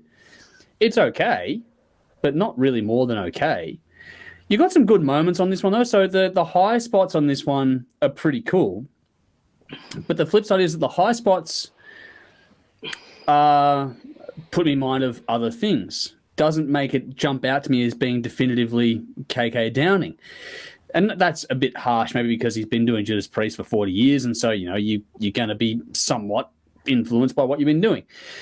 But like the start of Hellfire Thunderbolt, that's a good song, one of my standouts on this one. But at the same time, I figured if I was going to listen to that, I'd probably go back to Wings of Thunder by Espionage. I think that's you know what I mean? And so the thing is that, especially this year, you listen to it and you go, okay, this is cool, but you just immediately go to that's better.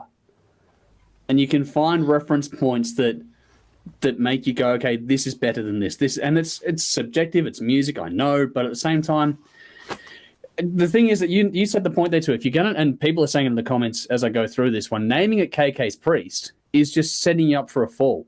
Should have named it something completely different, and it would have. Like, I mean, I hate to make the comparison, but Firepower is pretty good.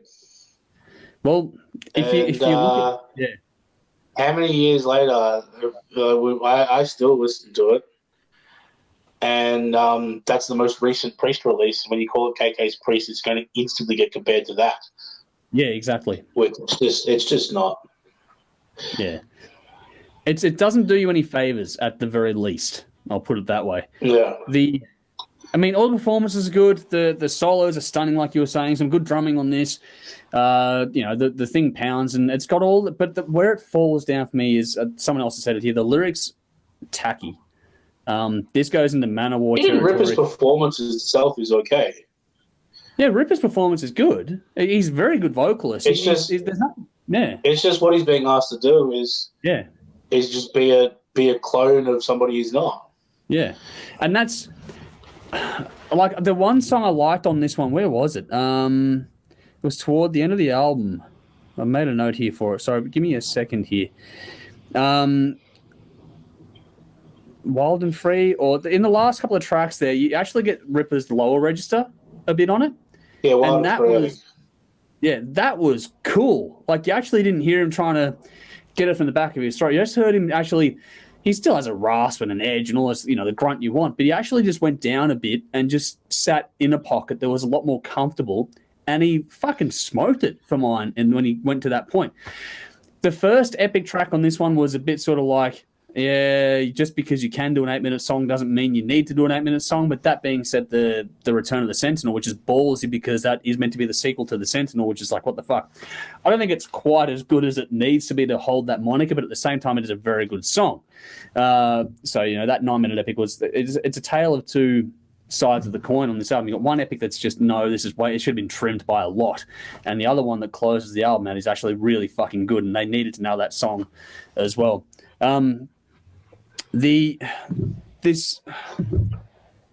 It's really just a interesting, like it's a metal album, but at the same time, it sounds good. It's like watching season 20 of The Simpsons. Well, yeah, kind of thing. It's all right, it's a decent show. You got a few laughs out of it, but yeah, it's not lacking there. Yeah, that's it. And the thing is that yeah. And when it comes down to what the content of the songs is about too, like when there were 3 or 4 songs in a row where it was really meant to be about the whole we are metal and this is metal and that's metal and we're on the road and it's just like, come on, man. If I want to hear this, I'm going to go back to You Got Another Thing Coming or whatever else. He got stuck somewhere. It feels like he got stuck between trying to do Firepower and trying to do anything from Painkiller, for example, and he just hasn't found a way to bring those worlds together like he was trying to. It's good, but it's just not. Yeah, I don't know. It's okay, but it's not really memorable. That's the thing about it. So even though I've got some standout tracks, I don't really anything from the Firepower album I can hear in my head straight away. This hasn't got the same recall effect and doesn't do enough to really make you want to come back to it either. It just feels like 10 years away from the scene didn't really refresh him. He just got stuck in time. And it's worth a listen, especially if you're a hardcore fan. Like, I feel for Wayne, because I know Wayne's a huge fan of Ripper and KK as well, so I'd like to hear what Wayne thinks of this one. I think Ripper and KK are great. It's just, I think they it's not the performances, it's the songs. Yeah. Yeah. And it's funny to say that too. Sorry? Because it's not fun. We've all been listening to KK Downing for decades now. And, so it's a bit of a shame. Yeah, it's an interesting one. Dave said in our chat, this is the album you get if you order Judas Priest on Wish. I don't think I go quite that far, but it does feel a little bit painted by numbers. I think that for me, the standout tracks are what's worth a listen, but at the same time, I don't know. I don't know. It's okay. Check it out. If you like it, you like it. Yeah. And there's nothing, and this is to say that there's nothing wrong with it. It's just that it's just another metal album, which is like, okay, cool, all right. If I want to, I think I can think of a Lord did a better job with the last album. You know what I mean? You can just go bang, bang, bang, bang, and just rattle off more interesting ones. There's nothing wrong with this. It's just that it's not riveting. You just tune out, and that's a shame because you want to be engaged with this. Because as a fan, like Lord did a better album. The Halloween album was better. The Accept album was better. In that sort of style. Even the other dude from Accept, it reminds me of that album when his album came out this year. Whereas, it's okay, but it's not really. 2 weeks from now, I'm going to forget about it. And that's the thing too, and it's hard to sit because, like you said, it's not. There are people that do these things and say negative things to try and get the clicks. I'm not doing that. It's just we're just sitting there going, "This, I wanted to like it a lot more than I do. I like it, but compared to what? It is what it is." So I gave it a 6.5 out of 10. So just a bit above you. I picked Hail for the Priest, Hellfire Thunderbolt, and Return of the Sentinel. That's my standouts on this. We did get some comments on this one, which I'm going to address. So here we go. All right, before we get on to our main event. David said the lyrics are cheesy, which I think is a fair criticism on this one. It did get into Manowar territory for mine, which I didn't really like. Sumaleth made the comment that naming the band KK's Priest is pretty much cringed up there with Tate naming his Operation Mindcrime band. What was worse was Tate's Queensryche calling their album Frequency Unknown with FU on the cover, which was just fucking dumb. So childish. Yeah. Jeff's gone, KK's Priest is a big FU to the rest of the members of Judas Priest and nothing more. It's an album of sour grapes, and that's probably fair enough to say in a lot of respects too. I find it really interesting how a lot of other reviewers have praised this one, but we're getting some feedback that's consistent with our points of view on this one as well. Sally says, haven't heard much, but the guitar is killer, yes, but it's pedestrian. Heard it before and zone out until the guitar solo, then your ears pick up, and then you zone out again. Old school metal, it's cool, but it is what it is. Jeff also said he was pissed when Glenn had to step down due to health reasons, that he wasn't asked to come back. Yeah, fair enough there too. There are some different things going on here. Sumile says, feels more like kicking himself in the nuts rather than FUing anyone else. There we go with that. Jeff says, let's not forget that Ripper replaced Alf and did a pretty decent job. This is not a rip on Ripper, pardon the pun there, it wasn't intentional. Yeah. Ripper's a good singer. Yeah, and his other stuff is really cool too. Like he does a good job. It's just he wasn't given the material to work with, I don't think, on this one. I don't know. Do you feel that? Do you feel like he wasn't given the right material? Yeah. It's just it's material. That's what it feels like. I do understand though, because most of the feedback's similar to us, but I do understand a reviewer not wanting to bury KK Downing because it's KK Downing. But we're not burying him, but we're being fair. No, but unfortunately, I think giving it a glowing review does you no service either because that's it. Average album. And there's the thing, if we actually disagreed, we'd say it to each other too. Like if one of us loved it and one didn't, we'd done that before and it's fun. It's actually kind of sad when you sit and go, you know what I mean? It's kind of boring. Oh, I take no pleasure in doing that to a KK Downing album. No, neither do I. Jeff says the worst part of this is if there had been someone else, everyone would be raving. I'm not sure about that. I don't think the songs are there. So if it was a different vocalist, I don't think the songs are there for it. I really don't think that. Yeah. I think it's the songs, not the vocalist. Lee says, borrowed from Sick Boy. No, it's not bad, but it's not great either. In your heart, you kind of know that although it sounds right, it actually just shite. So there we go. And here's an interesting one here. Sumalith goes, the future hot conversational topic, top 10 fuck you albums. That'd be an interesting one to pull out of the day, wouldn't it? That's an interesting one for another time later on. Jeff's gone, I love KK. His book was great too. Look, we all like and love KK Downing. His legacy is not one to be shat on in any way, shape, or form. We're not. I hope we're not doing that. Like, I don't think we are, but it's not the goal. Like I said, I take no pleasure in saying a KK Downing album was okay. Yeah, because we've all loved Judas Priest for a long time. So it is what it is in that regard. But at the same time, we've always prided ourselves on being honest. And so this is not a kick fest. This is just like, sorry, but it didn't grab me. Changing gears, as we do, because Helen's jumped into the chat. So Helen's gone, good evening, chaps. Thank you for joining us at last. Forgive me for not tuning in, although we are locked up. I destroyed myself over the weekend, as per usual. I've included a link, which is in the comments, which I can't share on the screen, but it's in the comments, which is completely irrelevant to anything. But, geez, watch this Shirley Bassey clip of her singing Goldfinger at the age of 70 plus. Probably none of your audience will have seen this, and there's a long intro, but hang on for the ride, goosebumps. So there you go. If you want to do something completely different, go and check that out. Thank you for sharing that with us, Helen. Always good to have your company with us, as always. All right, let's get to the main event. Let's move on to something entirely different yet again. All right, cool. You got the fist pump too? All right, because it's interesting because I was going through the reviews of this one, and I think this might be judging by your little initial reaction then. A lot of the reviewers are going, yeah, it's an album. And I think that you and I might have a different take to that. So we'll see how this plays out. Anyway, the band is Ministry, and the reference track is Disinformation. So Ministry, Disinformation is your reference track. It's in the comments. It's in the description. But if you need to find it, that's what you're looking for.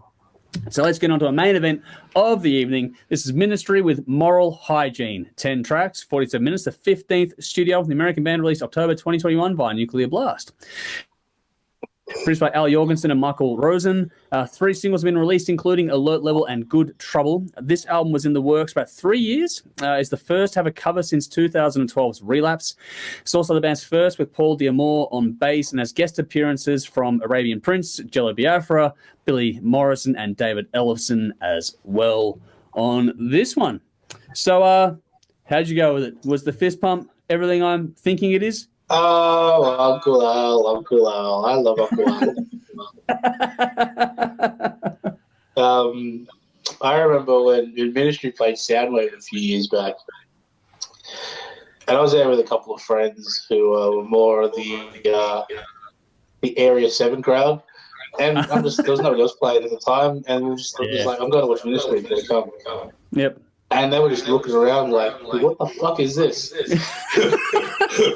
I can imagine, man. Oh. So if you don't know who Ministry are, they're an industrial metal band. And when I say that, there's a wide range of things that happen when you hear that word. They're not like the Rob Zombie, Marilyn Manson industrial metal band, but they're also not quite the Nine Inch Nails type of industrial thing. They're somewhere in the middle of those kind of things. That's a good way to put it. Right? Yeah. But they're also like just trolls. Yeah. Yep. Lyrically, they'll just poke fun at people. They're a little bit cheeky. Yeah, no fucks given. Now, they released an album a few years ago, The Twilight Zone. I had it in my top 10. Yeah. And I think this is better than that one. Cool. I love this album so much. I thought it was because they were in that sweet zone where it's dance music with heavy guitars and screaming. Yeah. Right? Yep. And with more of a rock format. So I could put this on and I could just spin it repeat after repeat because it's just a nice solid groove. Yep. With heavy guitars. I mean, what's not to like about that? Yep. It's cheeky. Granted, even though it is a little bit political, so get to that. Granted, it is easier to put up with the political thing when you are on a similar team. Yeah. And I thought the songs were so well constructed. I mean, this thing kicked when it needed to kick. It broke down. Just to interrupt you, I thought he was clever enough with the lyrics that you could almost get away with both sides in it. You can swing it both sides. Yeah. He's a smart dude, Al. Yeah. And you could get you can swing it both sides. This album's going to go off live as well. He's got because his drummer at the moment is Roy Mayorga from Stone Sour. Soulfly and a bunch of other great bands. Does Hell Yeah now as well. So I think he's got a killer band. This stuff's going to go off. Fantastic stuff. if you're anywhere near the industrial kind of stuff, check it out. I think if you like punk music, you should definitely check this out. Well, Jello making an appearance sort of helps that along too. Oh my god, yeah, that was actually my highlight track. Actually, Sabotage Sex with the great Jello Biafra, and the other one actually is Search and Destroy. Now, I don't think Iggy Pop's a great band. Noted that they sound better when other people play their songs. Well, there you go. This was a remarkably good cover of Search and Destroy. And it fit too, didn't it? It was so cool how they fit. It's seamless. Like, it fits. It grooves so hard. Yeah. It just grooves. So if you like punk, if you like industrial metal, I think if you like hardcore, you'll get into it. I mean, even if you don't mind some growly vocals here and there, if you like disco music, you could listen to Ministry. Yeah, like they're just that kind of band. They're a boatload of fun, and don't go into it. Don't go into it with your highbrow hat on. Don't go into it too. Yeah. Just let it happen and have some fun with it, and you'll enjoy it. I think it's fantastic. Yeah. So yeah, 9.5 out of 10. Cool. Sabotage Your Sex and Search and Destroy. It's fantastic. Nice. I found a new word on this album, infodemic. I thought that was pretty cool to find that in here. Look, the guest spots work on this one. It's so funny because David Ellison was on the Stooges cover, and the groove in that midsection where David Ellison is on this record is really fucking cool. This like you mentioned zombie and stuff before, but also got a bit of Killing Joke, 2012 kind of Killing Joke about this one too, especially in the atmospheric touches on this. This is more melodic than you might expect for most industrial kinds of records. Plenty of groove, got some hooks in there, and the way the samples were used and cut together was really intelligent, and that really told a narrative across the entire listen of the album as well, which I thought was really, really smart. That's your macro kind of thing. The songs are individual stories, but the way the samples were cut together and had their own little narrative going was the macro sort of over-the-top approach on it. That was really smart, and I really like the way they played it out, especially by the time you get to the last track and it wraps it all up in a neat little bow. And it's like that final track is the perfect closer to this album that had built up really nicely to it. Flow is good on this one. Production is what it is for this style of music. It's going to be industrialized, it's going to be pretty crunchy. But for that said, there's a lot of headroom. They didn't crunch the fuck out of it like so many attempted to do. They know how to leave the space in the mix.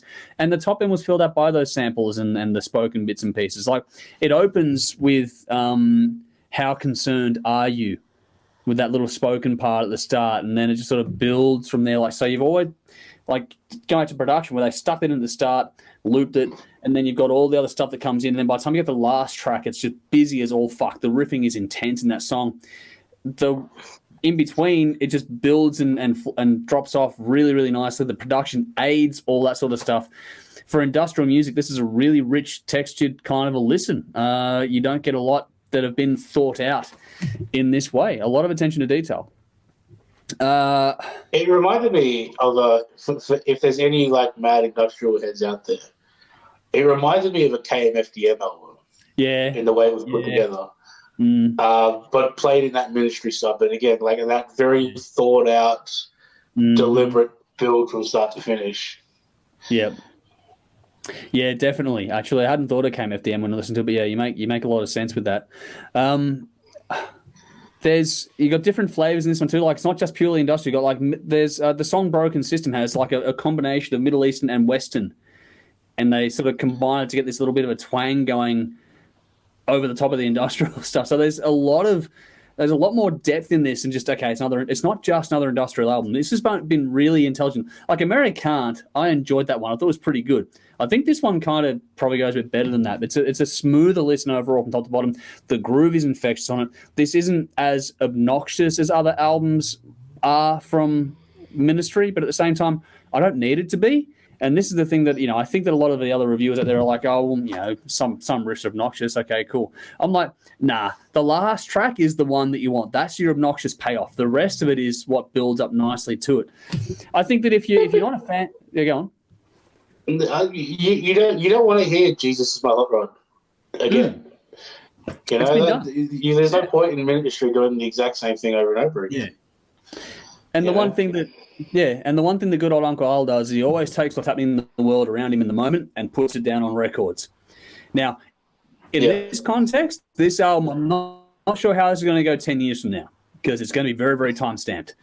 So I think it'll hold up, but I would understand at the same time people go, fuck it. That's not, you know what I mean? It's very much in the now.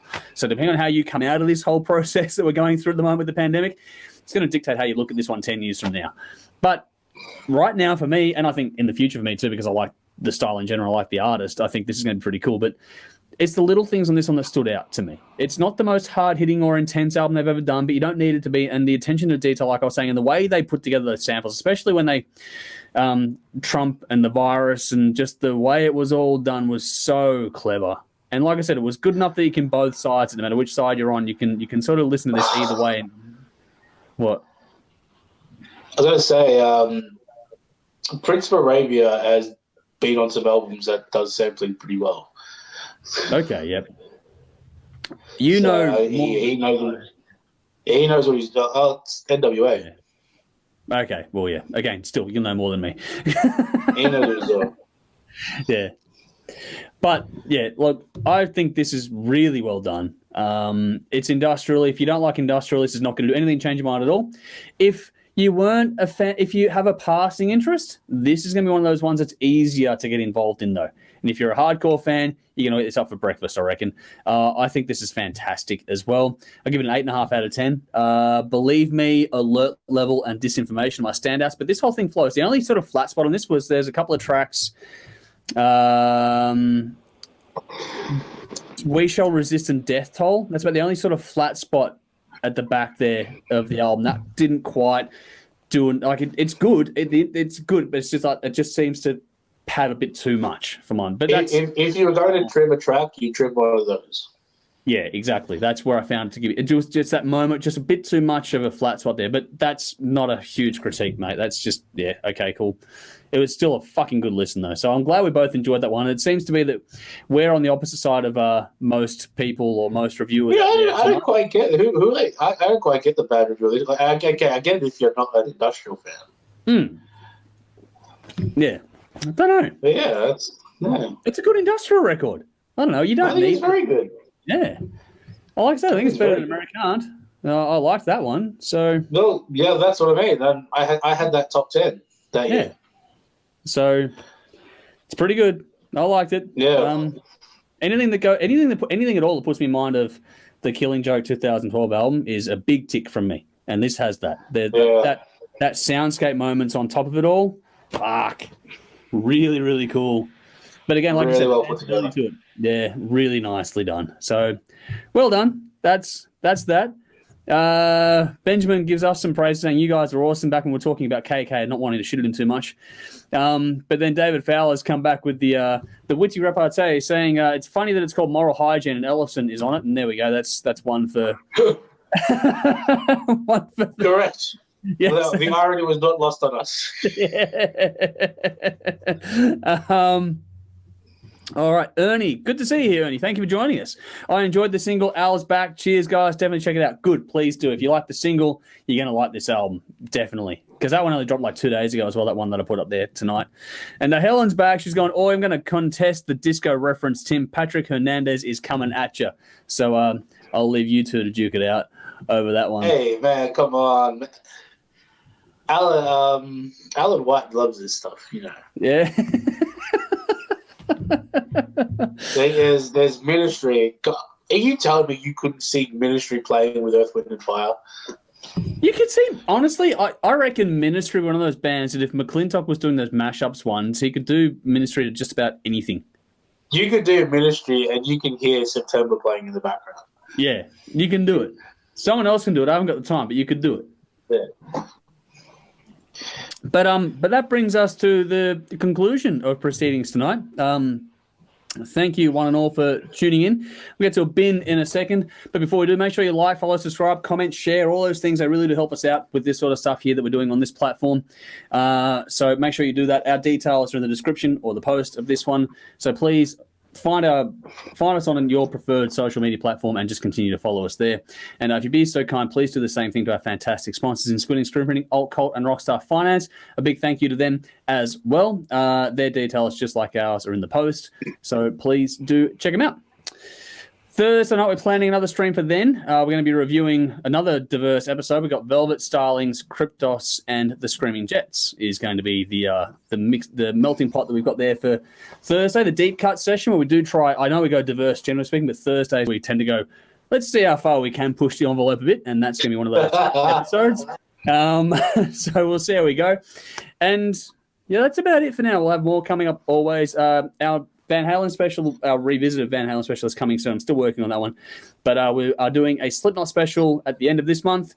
Patreon supporters, keep an eye out in your inbox for that one. And Motley Crue in November is another special. And then Christmas is things like top 10s and audience choice and decade. There's fucking heaps for December. So get ready for that. End of year madness is coming very, very soon now. It's not far away at all. It's funny because Jody and I have been mapping out our yard for Halloween now too, which is cool. We're going to get the decorations and plotting it out. I might stick a photo of that up on the page or something at some point. If you're a Halloween fan, then Dave and I, we always decorate our houses every year. So we'll see what happens this time around. Hopefully this time around, don't have to put the lollies like at the end of the driveway. I can at least have them sort of come up toward the door a little bit, not to interact or anything, because it'll still be, I'm sure, social distance, but it'll just be nice and not to have it so all the way down at the end of the fucking street kind of thing, but we'll see what happens. Yeah. I'd like to see some kids running around at Halloween this year. It'd be a good little relief for them. If we can make that happen, that'd be a nice change. Yeah, it'll be the first sense of like normalcy for a while. Yeah, especially for the kids. I really feel for the kids in all this. I think it'd be a nice little. Imagine that if you can get out for Halloween and get out there, you know. So I hope to see that this year. We didn't see it last year, and I really do hope to see it this year. All right, here we go. Sally's gone. Halloween me, yes. Sally, I'm going to contact you about our Slipknot special too. I reckon there'll be a special little thing there. I'm going to have to do that, I reckon, because I know you're a big fan. But all right. That's it for now. Let's get to a bin before we get out of here. So this is always the fun part of the evening where we vent our spleens and get out of here. So what have you got for the bin today, Tim? Now, I'm in ISO, so I don't really have little things to complain about. So I have to take the low-hanging fruit. Yeah, there's a lot of that. Now, so when Gladys left, the joke going around was, now let's wait for Andrew Bolt to write the article of what you can't even do corruption anymore. And at the time, it was funny for about 30 seconds until you realize like 60% of the fucking journalists wrote the exact same article. It's like, what the fuck is wrong with you guys? Yeah, apparently corruption's cool and normal. Fuck off. She literally stole like $30 million. Mm-hmm. Yep. On top of all the other shit. So there's that. But the other thing that's ticking me off lately is like, look, I get we're all sick of lockdowns. Yeah. I understand, it's a pain in the ass. As a I got a beard and 3 lip piercings. I don't like wearing masks either. All right. Yeah. It's a pain in the ass. But I mean,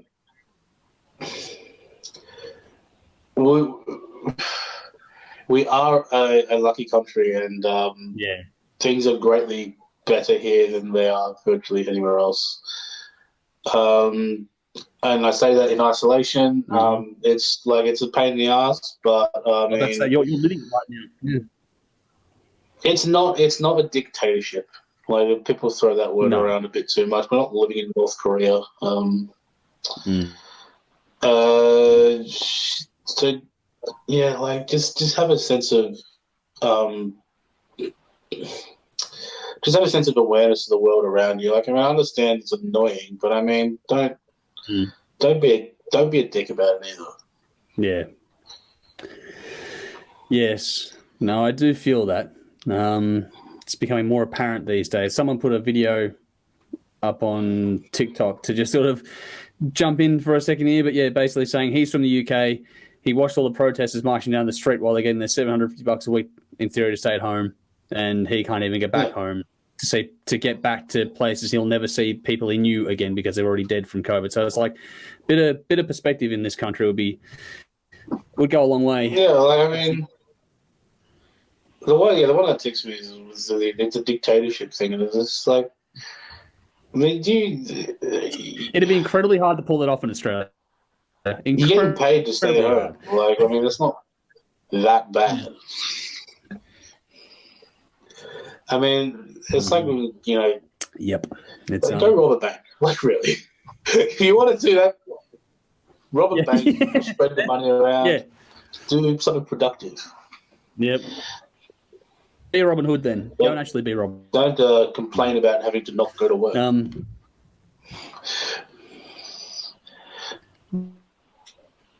Believe me, I'm quite happy with that.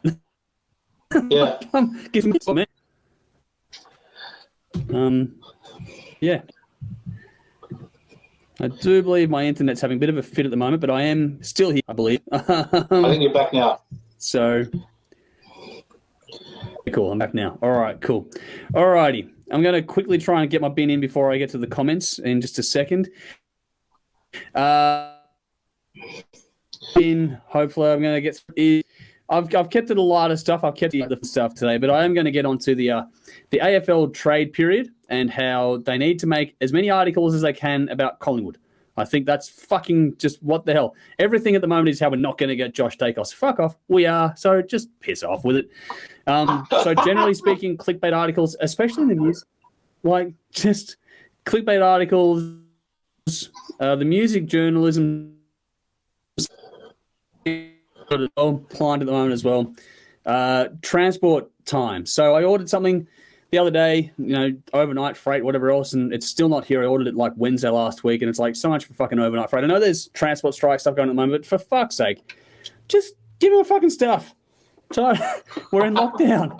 Like the whole point, we're not supposed to do anything or go anywhere. So you stay home, you order shit, and then it doesn't fucking come. Like, fuck off. So I just want my shit to get here. Hopefully tomorrow, but we'll see what happens. But all right. Okay, so as we start to wrap up, Helen's gone, play the funky music, white boy. Thanks, boys. So thank you for joining us here. When it comes to Halloween, Dean said, do it for the joy of the kids. Helen said, can I put my spleen in the bin? I think that's probably all of us, or our livers. Take your pick at the rate we're going. Jeff's gone, great show, lads. Bit of slice, anti-vaxxers in the bin. Well, yes, that's another one as well. You're double jabbed as well, aren't you? I was scheduled to get my second one this weekend, but I can't anymore, so. Fuck. Now that sucks. Hey, if anything, we're seeing it now. You wore mask, first jab, and you still haven't tested positive, even though you worked next to someone that has it. So, Oh, yeah. That's actually what. I've had one AstraZeneca jab, and I worked with a positive case for a good 5 hours. And I still haven't tested positive, so it's a good start. Hopefully it stays that way. Yep. Lee's gone, do it for me, peeps. I'm a nurse at a big public hospital in Melbourne. Not a very pleasurable working at the moment. COVID is causing havoc. Fucking hell. Complete praise to you. We sit here, we get drunk and talk stupidity. We do nothing actually substantial for society compared to the people like you that do that sort of stuff. So hats off to you. I've got family that work in the health side of things as well. We know people on our side of things that work in the field too. It's from everything we're hearing from people we know and love, it's not fun out there. So I don't know what to say honestly, but except thank you for doing what you do. It mustn't be. I can't imagine what it's like. So yeah, the people that are doing it are the best of us. I'll put it that way. That's what I would like to say about that. So thank you for what you're doing. Dean says, mental health issues in the bin happening a lot more now than we realise, and I think that's just because yes, that's true, but it's also because we're finally at a point in society where we can start talking about these things, which is important as well. Sally's gone in the bin to people who have no tolerance with life at the moment. I saw a grown man today just hooking into a younger guy, maybe 20 years old, because frustrated. Just think about it, breathe. Others that are working, doing the best, makes me sad. I don't need that. And I completely agree. Zap now and then just to get some odds and ends up. I think I've dropped out again. Yeah, breaking up a little bit again now. I might be back now. Yeah, I was just saying that. Yeah, Zach, whenever he goes to the supermarket, he tends to find people doing really weird, odd things, bumping into him, being aggressive, and it's like, just fucking chill out, people. Seriously, everyone's in the same. Yeah, that's the thing. I mean, a little bit of understanding goes a long way. You know what I mean, because not everybody's in the same position as everybody else. Definitely. Yeah, while Andrew's a little bit clogged up there, it's probably. I fucked if I know what. I don't know what's going on, man. I think I'm. You probably got like a heavy cloud just right over you or something. Probably. It's I don't know. It's been really, really funny how the internet in Cranbourne was better than the internet in Mill Park. So work that out. Well, I'm in Frankston. I've never had a problem. I rarely have a problem with it. Don't know but yeah, it just depends on what area you're in for me. Yep. Anyway, we'll get out of here now while I've got a relatively stable connection. Thank you, one and all, for joining us, and thank you to you, Tim, for taking the time out of your busy isolation schedule to. Hey, man. Thanks for giving me something to do. I'll give you plenty to do. But yeah, no, thank you, one and all, for tuning in, and thank you again for taking the time to do it tonight. It's always good fun, one and all. Thanks, everyone, for getting in the comments. And if I didn't get to you tonight, I do apologize. It's been a big night on the comments, so thank you, one and all, for jumping in there. We'll see you all again very, very soon. Next stream is planned on Thursday. Until then, I'm Andrew. Thursday, yes. As always, drink up and rock on.